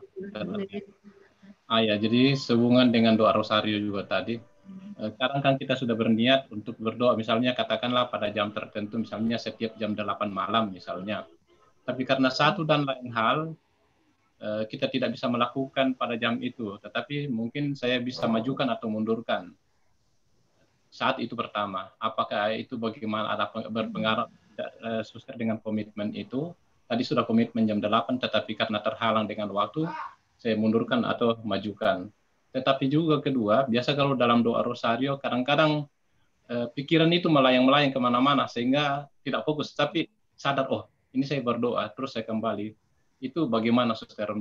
Bagaimana tanggapannya, Suster? Terima kasih. Oke, ya. Terima kasih Pak pertanyaannya. Jadi yang pertama, kalau sudah komit jam 8, lalu jam 8 nggak bisa maju atau mundur segala macam, bagaimana? Pak, pertama-tama relasi kita dengan Tuhan maupun dengan Bunda Maria, dasarnya adalah persaudaraan, kasih ya. Maria adalah ibu kita begitu ya. Jadi pertama-tama dasarnya itu. Jadi pertama-tama bukan dasarnya harus pakai lilin, enggak. Lilinnya harus berapa? Harus jam berapa? Nanti jangan-jangan apinya harus ke atas. Wah, tukang sate kalah. Harus mengusahakan supaya apinya harus ke atas. Bukan begitu ya. Jadi pertama-tama pakailah hati. Pakailah hati. Ketika penyamun di samping Yesus, dia tidak buat apa-apa, hanya Yesus, ingatlah kehendakku. Ketika engkau datang sebagai Raja, hari ini juga pakai hati. Itu poinnya hati, ada tidak? Ya. Bunda Maria dan Tuhan bukan orang yang kejam. Ayo kau terlambat dalam tanda begini-begini, ya Bunda Maria lihat dulu. Kenapanya begitu? Ya, kecuali kita memang sengaja ceroboh ya. Karena ada satu peristiwa sharingnya seorang anak kecil itu dia senang doa rosari satu saat ketika dia mau main bola, sedang main bola dia lupa dia belum salam Maria. Jadi di tengah main bola itu dia menepi sebentar, dia salam Maria, doa salam Maria ke Bunda Maria. Lalu Bunda Maria menampakkan diri ke dia. Lihat, menampakkan diri bahwa di satu negara ada seorang bapak tua yang mau meninggal, dan Bunda Maria mengatakan, karena satu salam Mariamu itu orang ini dihindarkan dari neraka. Satu salam Maria. Jadi di sini saya mengajak Anda semua, mari kita rajin berdoa, juga rosari, bukan untuk kita sendiri saja, tapi untuk keselamatan jiwa-jiwa. Ukuran seorang Kristiani dewasa antara lain adalah kepeduliannya terhadap keselamatan jiwa-jiwa, gitu ya. Jadi Anda bayangkan kalau misalnya kita anak kecil itu orang tuanya sedang sibuk apa segala macam itu, anak kecil sih merengeknya cuma permen, es krim, permen begitu kan. Tapi anak yang sudah dewasa, mamanya sibuk apa dia akan ikut. Nah, mari kita menjadi anak-anak Maria yang sungguh-sungguh yang juga belajar dewasa.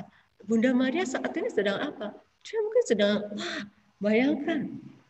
Kalau saya mau mengajak Anda refleksi, setiap detik berapa orang ke neraka? Ya, mungkin mari kita membayangkan setiap detik berapa orang di seluruh dunia meninggal, berapa banyak orang yang meninggal itu yang dalam keadaan dosa berat dan yang tidak bertobat, bertegar hati, dalam keadaan dosa berat, tidak bertobat, mau kemana? Karena itu pada penampakan Fatimah, Bunda Maria memberikan vision tentang neraka. Katakan neraka itu ada. Itulah keprihatinan ibu kita. Setiap saat melihat anak-anaknya plung masuk neraka. Kita buat apa? Kita buat apa? Satu salam Maria kita mungkin bisa memindahkan satu orang dari depan pintu neraka ke tempat minimal lah api penyucian kalau nggak langsung ke surga. Mari. Kita minum kopi sudah berapa menit sih? Kadang chat yang nggak perlu sudah setengah jam. Lalu doa rosari nggak sempat. Baca koran, ngobrol, cak itu sudah 1 jam ya. Doa rosari nggak sempat begitu ya. Oke, itu yang pertama. Yang kedua tadi apa ya? Yang kedua adalah saya lupa pertanyaan Bapak 2. Yang pertama tentang waktu ya. Yang kedua rosari melantur. Sorry ya. Melantur ya. Ya. Betul. Ya. Oke, itu hal yang wajar, Pak. Jadi jangan putus asa kalau ada pelanturan, itu wajar. Kalau sudah melantur kembalilah. Itu wajar. Jadi doa rosari bisa dibilang ada 2 cara berdoa rosari. Yang pertama, kita nggak terlalu memperhatikan kata-katanya, tapi kita fokus pada misteri-misterinya. Merenungkan saat ini Yesus memanggul salib dan sebagainya, merenungkan. Atau yang kedua, kita nggak terlalu peduli dengan misterinya, tapi kita sadari kata demi katanya. Salam Maria, dirahmat gitu ya. Itu, jadi melantur nggak apa-apa, tapi kembali lagi. Sudah melantur nggak apa-apa, kembali lagi ya. Begitu terus sih memang. Oke. Terima kasih, Suster. Sama-sama. Bisa masih ada 4 menit lagi. Masih ada yang mau bertanya kah? Ada nih, itu ada di chat. Kalau berdoa rosario lalu tertidur bagaimana? Dosa kah, Suster?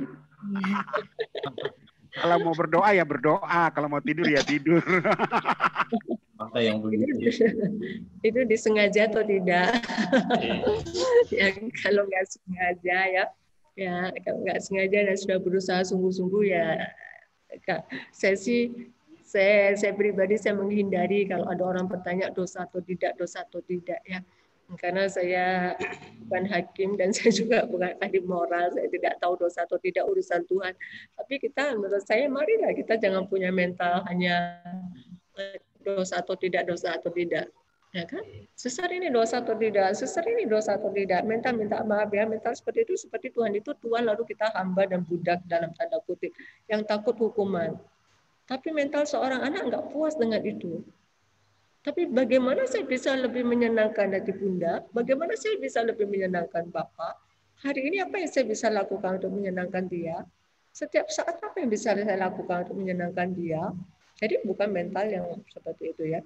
Nah, jadi kalau tertidurnya nggak sengaja nggak apa-apa. Tapi cobalah kalau memang sudah tahu kalau sambil berbaring di tempat tidur akan terbang tinggal landas, ya kapan-kapan cobalah. Malam Pak Reno.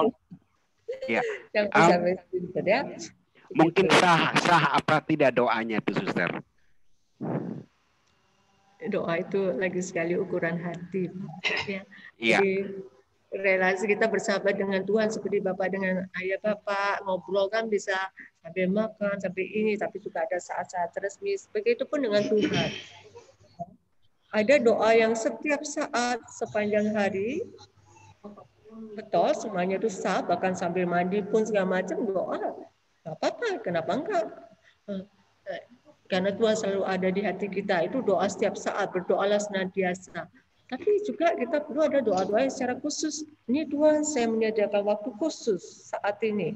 Ya, punya tempat doa bagus, punya komitmen doa bagus. Pokoknya waktu ini, jam 1 jam ini saya persembahkan untukmu. Entah perasaan saya berbunga-bunga, atau perasaan saya berdaun pun tidak, ya saking keringnya, saya tetap mempersembahkan diri saya waktu ini untukmu. Saya percaya kau ada. Ya, ini satu poin penting tentang doa. Jangan berdoa berdasarkan perasaan-perasaan. Doa seperti itu mut-mutan. Seorang ibu datang ke saya, suster, Tuhan nggak mau hadir lagi dalam doa-doa saya. Loh, kok ibu tahu? Iya, suster. Pak, sesudah retret terus saya bisa merasa dia hadir di samping saya. Saya merasa nyaman begitu. Sekarang nggak ada lagi. Ibu, Tuhan hadir tidak ditentukan oleh perasaan-perasaan ibu. Sama seperti dari tadi kertas ini ada di sini, atau misalnya Bapak siapa ini, Pak John Benu. Nah, gambar koronka itu ada di samping Bapak situ kan? Kalau Bapak nggak lihat, gambar itu hilang nggak? Tidak hilang. Kan? Tidak hilang. Sama. Tuhan ada di hati kita. Kita lihat tidak kita lihat, fakta tidak berubah. Tubuhmu adalah bait kudus Allah, Roh Allah tinggal dalam kamu. Barang siapa mengasihi aku akan mengasihi dia, Papaku akan mengasihi dia, aku dan Papaku akan datang dan tinggal di dalam dia. Sejak kita dibaptis, Tuhan ada dalam diri kita, itu fakta. Entah kita merasa, entah tidak merasa, Tuhan hadir. Jadi kalau doa berpijaklah pada iman. Tuhan, saya percaya Engkau hadir. Bunda Maria, saya percaya Engkau hadir. Dan saya mengarahkan diri saya padamu, mempersembahkan waktu ini. Beranilah menanggalkan perasaan-perasaan. Berdoa jangan berpijak pada perasaan dan pikiran, tapi iman. Suster, masih ada nih yang mau sekali bertanya. Iya, saya dari Kuala Lumpur pun mau bertanya nih, Saudari Neneng. Ada waktu kah? Dulu ya, baru nanti Pak Alfonsius. Boleh ya, Suster? 2 pertanyaan lagi. Silahkan Pak John. Yang terakhir ya. Ya, oke. Oke, baik. Terima kasih, Suster. Ya. Terima kasih teman-teman daripada Persekutuan Doa Santo Mikael Pelopo yang sudah mengundang saya dan teman-teman dari Persekutuan Hati Kudus Yesus untuk bisa join pada malam ini. Ya, luar biasa malam ini topik yang dibawa oleh Suster itu memang sangat berkesan seperti Abang Emmanuel sampaikan tadi. Sebenarnya Suster, saya ada satu soalan itu yang sangat penting dalam hidup saya dan teman-teman, yaitu tentang apa kata orang, siapa Bunda Maria. Banyak versi yang saya sendiri dalam kehidupan sampai hari ini itu masih percaya tentang apa kata orang. Sehingga ketika saya bertemu dengan teman-teman daripada Protestan, kadang-kadang saya tidak bisa menjawab.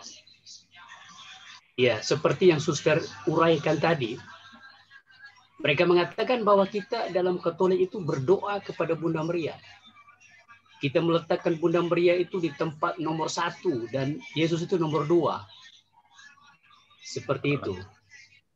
Dan kadang-kadang saya tidak bisa menjawab soalan daripada teman-teman daripada agama Protestan. Saya hanya bisa menjawab dengan jawaban yang sangat sederhana. Bahwa sama ketika kami berdoa itu bukan kami berdoa kepada Bunda Maria, tetapi kami berdoa kepada Tuhan Yesus, tetapi melalui Bunda Maria. Karena kami tahu bahwa kami itu orang berdosa dan tidak layak di hadapan Yesus. Hanya Bunda Maria lah yang bisa bawa kami untuk bisa mendekatkan diri kepada anaknya. Seperti itu. Nah, yang sangat saya tertarik di sini, Suster, apa kata Roh Kudus tentang Bunda Maria? Minta Suster berikan penjelasan lagi untuk saya dan teman-teman, karena saya rasa bahwa ini adalah yang sangat penting juga untuk supaya saya dan teman-teman bisa memberikan jawaban yang tepat ketika teman-teman daripada Protestan, agama lain, menanyakan kami tentang hal ini. Apa kata Roh Kudus tentang Bunda Maria? Itu yang pertama, Suster. Sebelum Suster memberi jawaban, saya juga ada sedikit sharing dengan Suster tentang bagaimana kekuatan devosi pada Bunda Maria itu dalam kehidupan saya dan keluarga. Memang luar biasa, Suster. Luar biasa. Ketika Bunda Maria mengunjungi Elizabeth, dalam Injil Lukas tadi, Suster uraikan, saya coba melihat seperti begini, Suster. Ketika Bunda Maria sedang mengandung Yesus, tetapi dia juga ingin melawat saudaranya, Elizabeth. Dan bukan dalam jarak yang dekat, tetapi jauh berbatu-batu, malahan menaiki bukit, menurun lembah, naik bukit, turun lembah. Dan ia sangat sukar, Suster. Apalagi seorang ibu yang sedang mengandung seorang anak, kemudian membuat perjalanan jauh. Kita bisa bayangkan ketika pada masa itu kendaraan tidak ada, bekal tidak ada, dan sebagainya. Oleh karena itu, Suster, saya melihat bahwa pengorbanan seorang ibu yang dicontohkan oleh Bunda Maria itu mengalir dalam kehidupan semua saya dan teman-teman yang rajin berdevosi pada Bunda Maria. Contoh begini, Suster. Saya sendiri daripada tempat kerja saya, dari tempat yang saya tinggal ke tempat kerja saya itu kalau saya naik motor, itu hanya 15 menit ataupun 10 menit itu, Suster. Tetapi saya sangat tertarik dengan doa Salam Maria. Iya, meskipun Bapa kami, kemudian Salam Maria beberapa kali, kemudian saya sampai di tempat kerja, tetapi saya merasakan bahwa ketika saya berdoa Salam Maria sepanjang perjalanan, itu sangat memberi saya sukacita. Pertama. Yang kedua, Suster, ketika saya berdoa Salam Maria ataupun devosi Rosario, itu tidak ada kesulitan yang saya hadapi. Kemudian saya merasakan bahwa laluan-laluan yang saya tempuh itu merasa dipermudahkan. Dipermudahkan. Itu beda sekali ketika 20 tahun dulu saya tidak tekun berdevosi. Itu beda sekali, Suster. Iya. Di dalam pemikiran saya sepanjang perjalanan saya banyak sekali pemikiran-pemikiran itu yang sepertinya tentang kesulitan. Tidak ada kemudahan dan sebagainya. Iya, yang berpikir bahwa hanya tentang sebuah kesulitan, hanya tentang sebuah kesusahan dan sebagainya. Maaf, Tetapi Pak, ketika, iya, aja seperti itu. Karena waktu kita, ya. Oke, minta maaf ya. Ya. Kemudian setelah mulai berdevosi Rosario, jadi hal-hal yang seperti saya katakan tadi, itu sudah mulai hilang daripada kehidupan saya selama ini. Dan saya merasakan bahwa ianya sangat sukacita, dan devosi Rosario itu memang devosi yang sangat menguatkan, bukan saya, tetapi malahan istri dan anak-anak saya juga demikian. Seperti itu, Suster. Terima kasih. Pak. Ya, baik, saya jawab ya. Yes, Sir. Ya. Baik, jadi terima kasih sharingnya. Lalu tentang apa kata Roh Kudus tentang Bunda Maria, sebenarnya tadi saya sudah jelaskan. Jadi saya ulang secara singkat saja ya. Dari kitab suci kita lihat apa yang diajarkan Roh Kudus tentang Bunda Maria itu, khususnya dari Injil Lukas itu ya, yang Bunda Maria mengunjungi Elizabeth, lalu Elizabeth dipenuhi dengan Roh Kudus ya. Lalu dia mengatakan, siapakah aku ini sampai ibu Tuhanku datang mengunjungi aku? Ya kan? Saat itu Elizabeth dipenuhi Roh Kudus, jadi Roh Kudus yang mengajar Elizabeth, siapakah aku ini sampai ibu Tuhanku datang mengunjungi aku? Bersikap menghormati, dia tahu kerendahannya di hadapan Bunda Tuhan. Roh Kudus juga yang melalui mulut Elizabeth menyebut Maria sebagai ibu Tuhan. Ya, jadi seperti itu.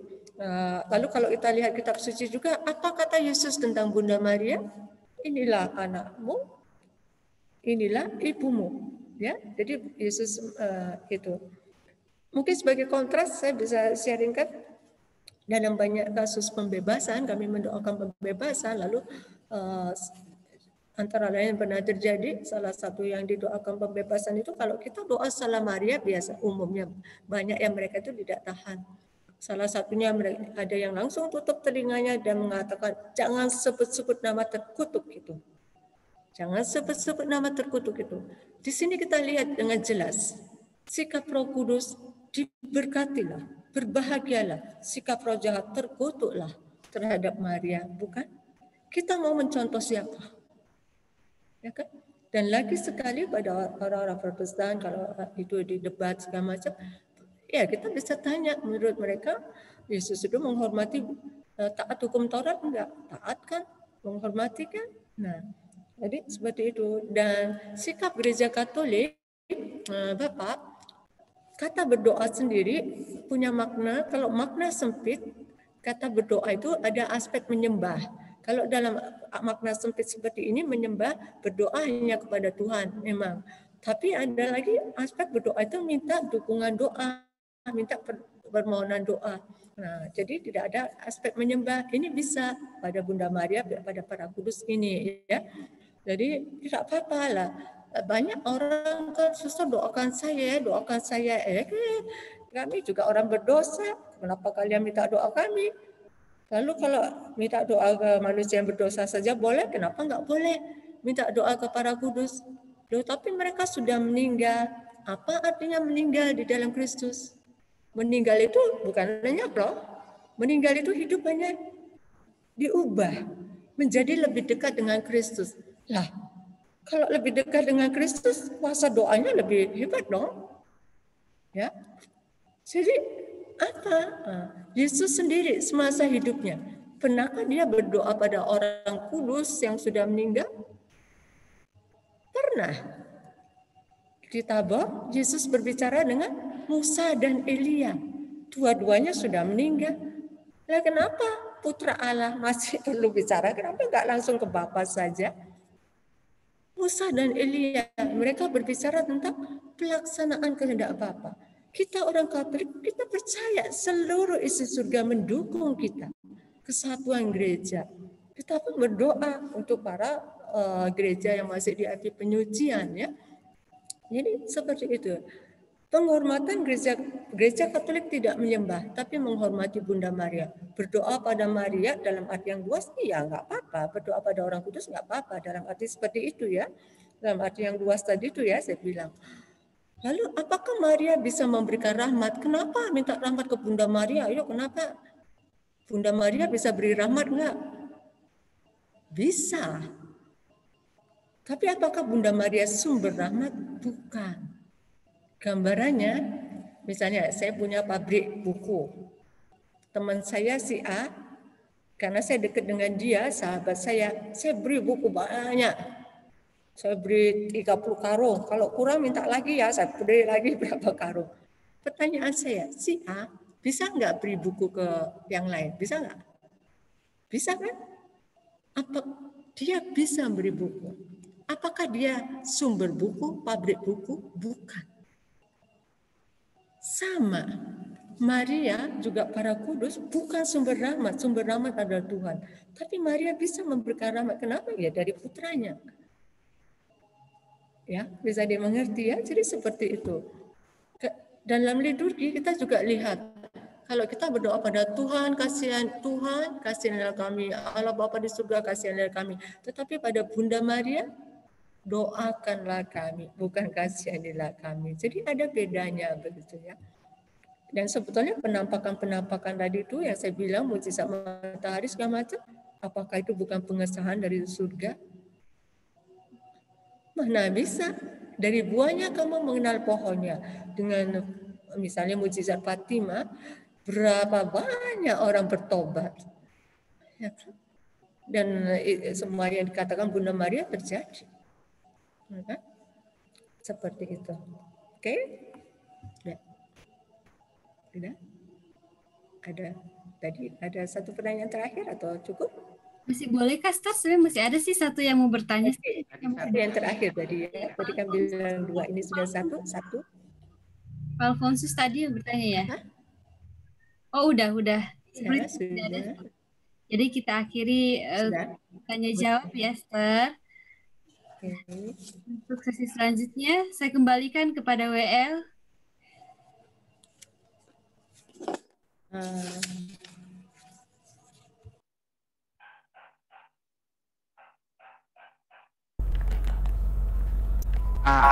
kita sudah suster tutup dulu doa baru nyanyi?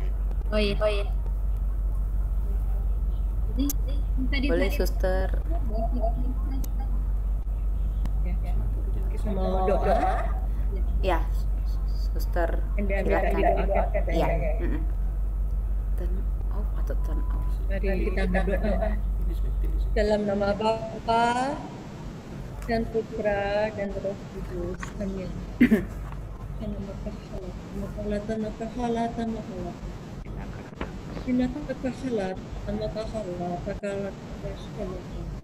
Ya Tuhan, Engkau Allah yang Maha Baik dan Maha Kasih. Ya Tuhan, Engkau melihat semua anak-anak ini dimanapun mereka berada.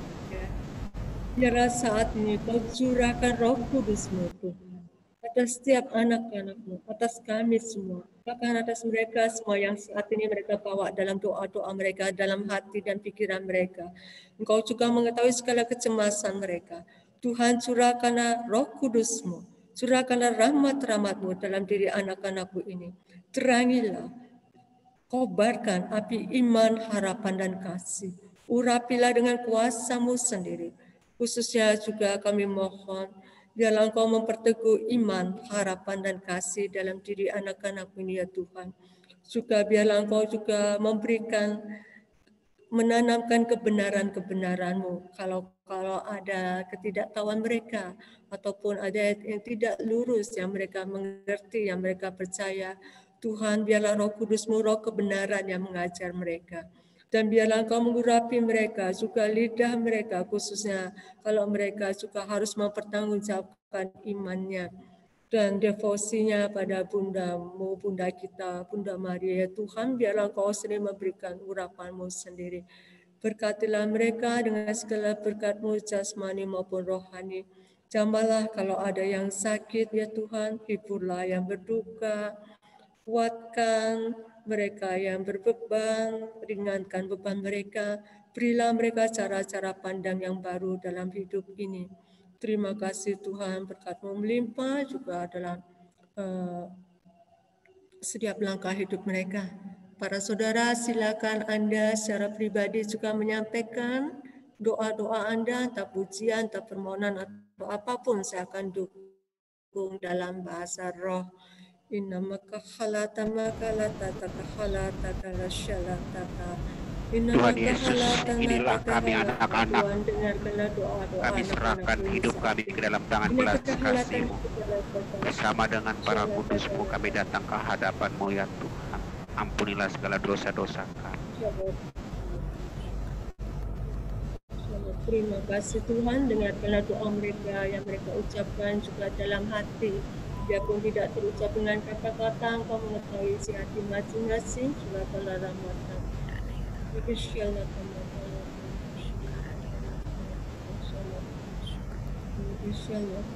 Terima kasih Tuhan.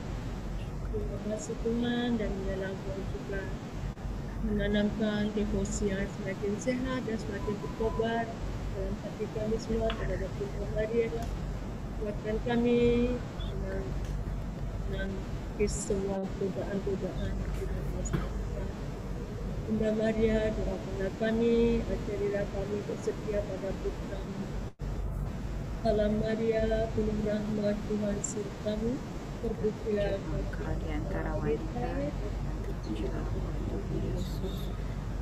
Santa Maria, Bunda Allah, doakanlah kami yang berdosa ini, sekarang dan waktu kami mati. Amin. Kemuliaan pada Bapa, Putra, dan Roh Kudus, seperti pada permulaan, sekarang, selalu, dan sepanjang selama-lamanya. dalam nama Bapa, Putra, dan Roh Kudus. Terima kasih, Suster. Terima kasih Suster untuk materi-materinya yang luar biasa. Semoga boleh menjadi bekal buat kita, buat juga menambah kecintaan kita kepada Bunda Maria, dan boleh semakin menyenangkan hati putranya.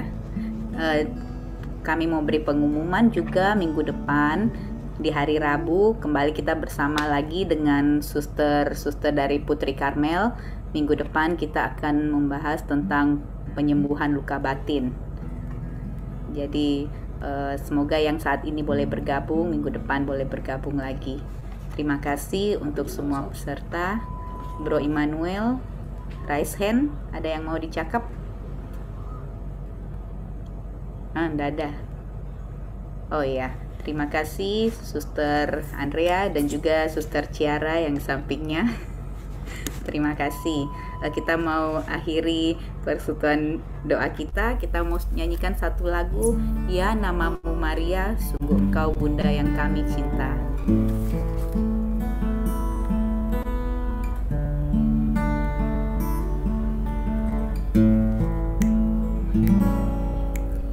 Ya namamu Maria, Bunda yang ku cinta, merdu menawan hati segala anakmu.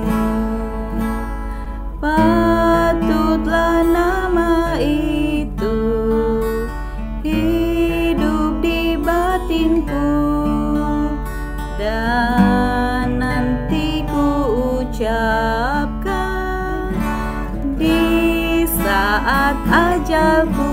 3. Bila hatiku risau dan dirundung duka, ku ingat nama Ibu yang pasti menghibur. Patutlah nama itu hidup di batinku, dan nanti ku ucapkan di saat ajalku. Terima kasih Tuhan, kami bersyukur untuk rahmat-Mu, di mana hari ini kami boleh mengadakan persekutuan berdoa bersama. Kami boleh mendengarkan penjelasan dari suster mengenai Bundamu sendiri.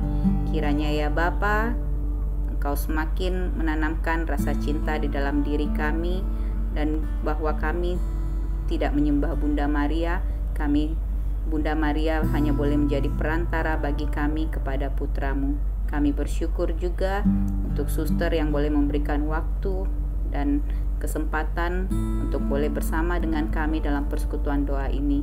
Kiranya juga Tuhan, Engkau boleh berikan kesehatan kepada mereka, Engkau boleh berkati mereka di dalam tugas pelayanan mereka, sehingga setiap apapun yang mereka kerjakan Tuhan boleh menjadi perpanjangan tangan-Mu, dan sungguh banyak jiwa yang boleh diselamatkan. Kami persembahkan juga setiap kami yang mengikuti persekutuan doa ini ya Bapa. Kiranya Tuhan senantiasa menjaga kami, juga memberikan kesehatan, dan juga memberkati setiap pelayanan pekerjaan kami, sehingga Tuhan Yesus, orang-orang sungguh boleh melihat Engkau hadir di dalam diri kami, dan sungguh-sungguh kami boleh bangga, boleh menjadi Katolik yang sejati. Terima kasih Tuhan untuk waktu ini, dan berkati istirahat malam kami. Kiranya Tuhan Yesus, kami boleh istirahat yang cukup, tidur nyenyak, dan besok kami boleh bangun kembali dan melaksanakan kegiatan kami. Doa ini kami persembahkan melalui perantaraan Putramu, Tuhan dan Juru Selamat kami. Amin. Dalam nama Bapa dan Putra dan Roh Kudus. Amin. Terima kasih untuk suster, selamat malam juga buat semuanya Bapak Ibu. Terima kasih, sampai ketemu minggu depan hari Rabu jam 7 WITA. Ya. Nanti kita lagi ya. Waktu Indonesia Tengah. Nanti yang mau minta rekaman boleh, tapi saya minta emailnya tolong dikirim ke